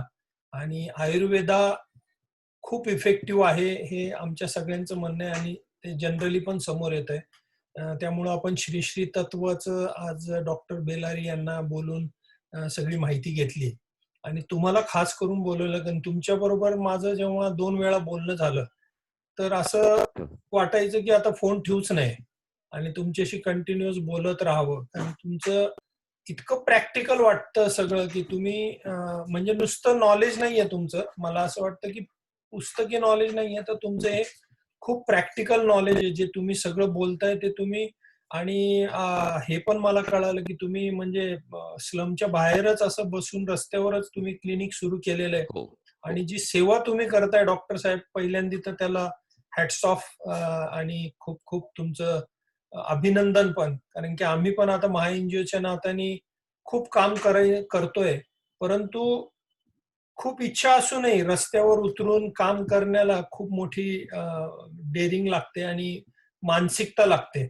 या कोरोनाला फेस करायचं हे आम्ही ठरवलं होतं. तसंच तुम्ही पण बघतोय हे कोरोना नाही तुमचं तर म्हणजे मी आयुष्याची पूर्ण हिस्ट्रीच तशी तुमची आहे की लोकांना मदत करायची आणि परखड. म्हणजे जरी लोक कधी असं वाटत असेल की डॉक्टर साहेब असं बोलतायत, परंतु मी दोन्ही वेळा तुमचा अनुभव घेतलेला आहे आणि तुम्ही आमच्या शब्दाला मान देऊन इथे आलात त्याच्याबद्दल मी पहिल्यांदा तुमचा धन्यवाद देतो. आणि डॉक्टर साहेब आज आम्ही माहेश्वरी समाजातर्फे ह्याच कारणामुळे की एसिम्प्टोमॅटिक जे पेशंट असतात त्यांना कुठेतरी असं फील असतं की ठीक आहे आम्ही घेऊ आयुर्वेदिक घेऊ किंवा थोडंसं मेडिसिनल ॲलोपॅथी घेऊन आम्ही हे करू, घरीच होम क्वारंटाईन होऊ. परंतु होम क्वारंटाईन होताना थोडासा कुठे ना कुठे त्यांना ते आतमध्ये फॅमिली बद्दल खूप भीती असते मनामध्ये की आपण घरी जरी असेल आणि आपण जर नाही ते पूर्णपणे फॉलो करू शकलो तर आपल्यामुळं घरच्यांना होईल. आणि एसिम्प्टोमॅटिकला तर तसंही आपण सगळ्यांना माहिती आहे की ऍडमिट व्हायची गरज नसते. म्हणून आता कोरोना सेंटर्स हे जे काही कन्सेप्ट आता चाललेली आहे आणि खास करून आम्ही जैन समाजाचे मी आता 2 कोरोना सेंटर बघून आलो मागच्या 10-15 दिवसाआधी. आणि आता RSSनी पण पुण्यामध्ये 9 सेंटर्स सुरू केलेत. आणि मला असं वाटतं की त्याचा खूप इफेक्ट आहे. कसं आहे त्याच्यामध्ये म्हणजे हॉस्पिटल किंवा होम क्वारंटाईन पेक्षा हे कोरोना सेंटरमध्ये आम्हाला जो फायदा दिसला, एक तर पैशाची बचत खूप होते. अननेसेसरी हॉस्पिटलचं टेन्शन येत नाही. हॉस्पिटल सारखे रेस्ट्रिक्शन्स नसतात. तिथले आमची कोरोना सेंटर्सचे डॉक्टर हे डेडिकेटेड डॉक्टर असतात आणि आम्ही आयुर्वेदाचं ट्रीटमेंट पूर्णपणे तिथं देऊ शकतो. सकाळच्या काड्यापासनं तर रात्री झोपण्याच्या दुधापर्यंत हळदीच्या दुधापर्यंत आम्ही सगळी व्यवस्था करणार आहोत. त्याच्यानंतर आम्ही मेडिसिन मधले डॉक्टर्स आहेत जे PMCचे रूल फॉलो करून करतात. त्यांना पण आम्ही बरोबर घेतलेलं आहे. आणि त्या डॉक्टरांनी ते मॅनेज करायचंय. डॉक्टर राठी म्हणून आहेत, त्यांना दिलंय आम्ही ते रेमेडी हॉस्पिटलचे आमच्या समाजाचे जयप्रकाश राठी. असल्यामुळं. आणि त्यांनी पण कॉस्ट टू कॉस्ट ठरवलंय. तर आम्ही फक्त ₹35,000 सगळ्या सोयींयुक्त म्हणजे ऑक्सिजन, पोर्टेबल ऑक्सिजन मशीन सुद्धा आम्ही बसवणार आहोत. आणि आता आम्ही आजच त्याचं इनॉग्रेशन होतं म्हणून मला अर्जंट जावं लागलं. तर तिथे आम्ही सर आता माहेश्वरी चॅरिटेबल ट्रस्ट या मुख्य संस्थेच्या माध्यमातून आणि माहेश्वरी समाज पुण्याच्या माध्यमातून महेश सांस्कृतिक भवन आपल्याला माहिती असेल इंदिरानगर बिबिवाडीच्या पुढे, तर तिथं आपण आज ऑफिशियल इनॉग्रेशन केलं. आणि आम्हाला असं कुठेतरी वाटतं की खूप फायदा या गोष्टींचा लोकांना होईल. आणि आम्ही तिथे 60 पेशंटची आता तूर्त व्यवस्था करतोय, ते वाढवली जाईल त्यांची. मुख्य म्हणजे ते महेश चॅरिटेबल. पण त्याच्या तिथे गेल्यामुळं मला असं आता वाटायला लागलं की हळूहळू कुठं ना कुठं या गोष्टींमुळं जी भीती आहे मनातली ती पण आता आपल्या ओळखीच्या ठिकाणी जाऊन ती ट्रीटमेंट घेणं ही खूप चांगली गोष्ट आहे असं आम्हाला जाणवत होतं. म्हणून आम्ही पण एक थोडासा छोटा हातभार माहेश्वरी समाजातर्फे आज पुण्यामध्ये आजच सुरू केलंय. उद्यापासून खूप छान तिथे सर. पेशंट्स येणार आहेत. तर डॉक्टर साहेब आता आपण आमच्याकडेही बऱ्याच कंप्लेंट येतात. आज मला ते अटेंड नाही करता आलं. 3-4 असेच येतात की घाबरून आणि हॉस्पिटलमध्ये जाऊन आणि तिथली ती एकदा हॉस्पिटलमध्ये ऍडमिट झाल्यावर आपल्या हातात पण काही राहत नाही. आणि आम्ही अजिबात अगेन्स्ट पण नाहीये कोणीच की हॉस्पिटलमध्ये जाऊ. पण त्या क्रिटिकल कंडिशनला ते होतं का? हे खूप महत्वाचं मला वाटतं. आणि तुम्ही आता मला असं वाटतं मी ऐकू नाही शकलो तुमच्या दोघांचे. पण मला असं वाटतं की आपण नक्की डॉक्टर साहेब मी आता तुम्ही चाललो होतो तेव्हा जस्ट चॅट बघत होतो. तर खूप प्रश्न आणि खूप आवडले लोकांना. बऱ्याच लोकांनी सांगितलं की आम्ही थोडं मिस केलं. आम्हाला परत ऐकता येईल का? आणि याच्यामध्ये डिटेल अजून आपल्याला जाता येईल का? तर निश्चित डॉक्टर आम्ही तुम्हाला याच्या पुढेही त्रास देणार आहोत माय एनजीओ फेडरेशन या माध्यमातून. कारण आपली ही निशुल्क सेवा आम्ही आत्ता 3 वर्ष झालं आम्ही करतोय. आणि तुमचं खूप खूप आभार. दुसरी गोष्ट की डॉक्टर बेलारी पण आता माझ्या लक्षात नहीं आलं, पण आता बघितलं मी ते सुद्धा आहेत. तो बेलारी जी मैं आपका भी बहुत बहुत धन्यवाद देता हूँ यहाँ पे कि आप आए और हमको इतना अच्छा गाइड किया आपने। और मुझे ऐसा लगता है कि ये कॉम्बिनेशन चलते रहना चाहिए। बहुत लोगों की डिमांड है कि इसको चलते रहे। और स्पेशली मैं सबके सामने आज एक बात बताना चाहता हूँ, मैं अकेला नहीं, तो जो भी art of living K follower होंगे और जिसको भी श्री श्री तत्व के बारे में जानकारी है, मालूमात है, हमारे जैसे लोगों ने जैसे ही कोरोना 23 तारीख को शुरू हुआ, 25 तारीख को हमने काम शुरू किया, तब से हम लोग श्री श्री तत्व के पूरे आयुर्वेदिक प्रोडक्ट, अमृत हो, तुलसी हो, कबसूर कुड़ीनीर हो, शक्ति ड्रॉप हो, तुलसी ड्रॉप हो, बहुत कंटिन्यूअसली हम ले रहे हैं और हमको उसका इफेक्ट लग रहा है। जैसे अभी डॉक्टर ने बताया कि उन्होंने वो कोई टेस्ट किया कि जिसमें वो एंटी बॉडीज तैयार हो गई है, तो हमको भी ऐसा लगता है कि हम भी इतना घूम रहे हैं तो हमारे में भी शायद कोरोना आके गया होगा, तो पता नहीं। लेकिन आयुर्वेदा का बहुत जबरदस्त इफेक्ट है और श्री श्री तत्व जैसा प्रोडक्ट हमारे पास है और अभी सप्लाई भी बहुत सुंदर है, बहुत अच्छा है। आप ऑनलाइन भी मंगा सकते हैं, यहाँ पे भी ले सकते। तो आयुर्वेदा को प्रमोट करना ये हमारा उद्देश्य है और उसमें श्री श्री तत्व हमको एकदम फैमिली जैसा ही लगता है, क्योंकि हम उसमें 20 साल से काम कर रहे हैं, हमने देखा हुआ है, हमने खुद फैक्ट्री विजिट किया हुआ है और क्या हिसाब से वहां पे बनता है और जो नाम जुड़ा हुआ है उसमें तो मुझे नहीं लगता कोई कॉम्प्रोमाइज की गुंजाइश भी है। तो ऐसे सब सेशंस हमारे चलते रहेंगे। और राहुल, अमोल आहे का? अमोल बोलणार होता ना लास्ट? नहीं, अमोल नहीं है वो। ठीक है, तो और कुछ है राहुल? नहीं सर, कंक्लूड करायचं आहे। ठीक है, ठीक है। तो बहुत बहुत धन्यवाद सर दोनों को भी। और मैं हम लोग तकलीफ देते रहेंगे और श्री श्री तत्व के बारे में भी डॉक्टर साहब हम आपको अप्रोच करते रहेंगे, क्योंकि श्री श्री तत्व के बारे में सर थोड़ा सा बहुत लोगों को चाहिए, लेकिन उनको मालूम नहीं कहाँ जाना है, कहाँ से लेना है, कैसे करना है। तो मैं आपको भी विनती करूंगा कि अगर आप अभी चैट पे डाल सकते हैं तो थोड़ा सा कुछ ऑनलाइन का जो भी है चैट पे डाल दीजिए, अदरवाइज हमको भेज दीजिए, हम सबको भेज के इसको प्रमोट करेंगे। और बहुत बार ऐसा देखा जाता है कि जूम कॉल हमारे अभी हर हफ्ते चल रहे हैं, तो काफी लोगों को अभी मालूम हो गया है कि इसका रिकॉर्डिंग हम बाद में कल वापस अपलोड करने वाले हैं यूट्यूब पे। और वो देखा गया है कि जैसे ही सेशंस अच्छे होते हैं और जितने इंफॉर्मेटिव होते हैं, तो वो इससे कई गुना ज्यादा उस पे कमेंट्स आते हैं, उस पे लाइक आते हैं। तो माय एनजीओ फेडरेशन की तरफ से मैं आपका दोनों का बहुत बहुत धन्यवाद करता हूँ और जो भी पार्टिसिपेंट्स यहाँ पे उनको भी मैं धन्यवाद करता हूँ। नमस्कार जी। थैंक यू, नमस्कार। Thank you so much.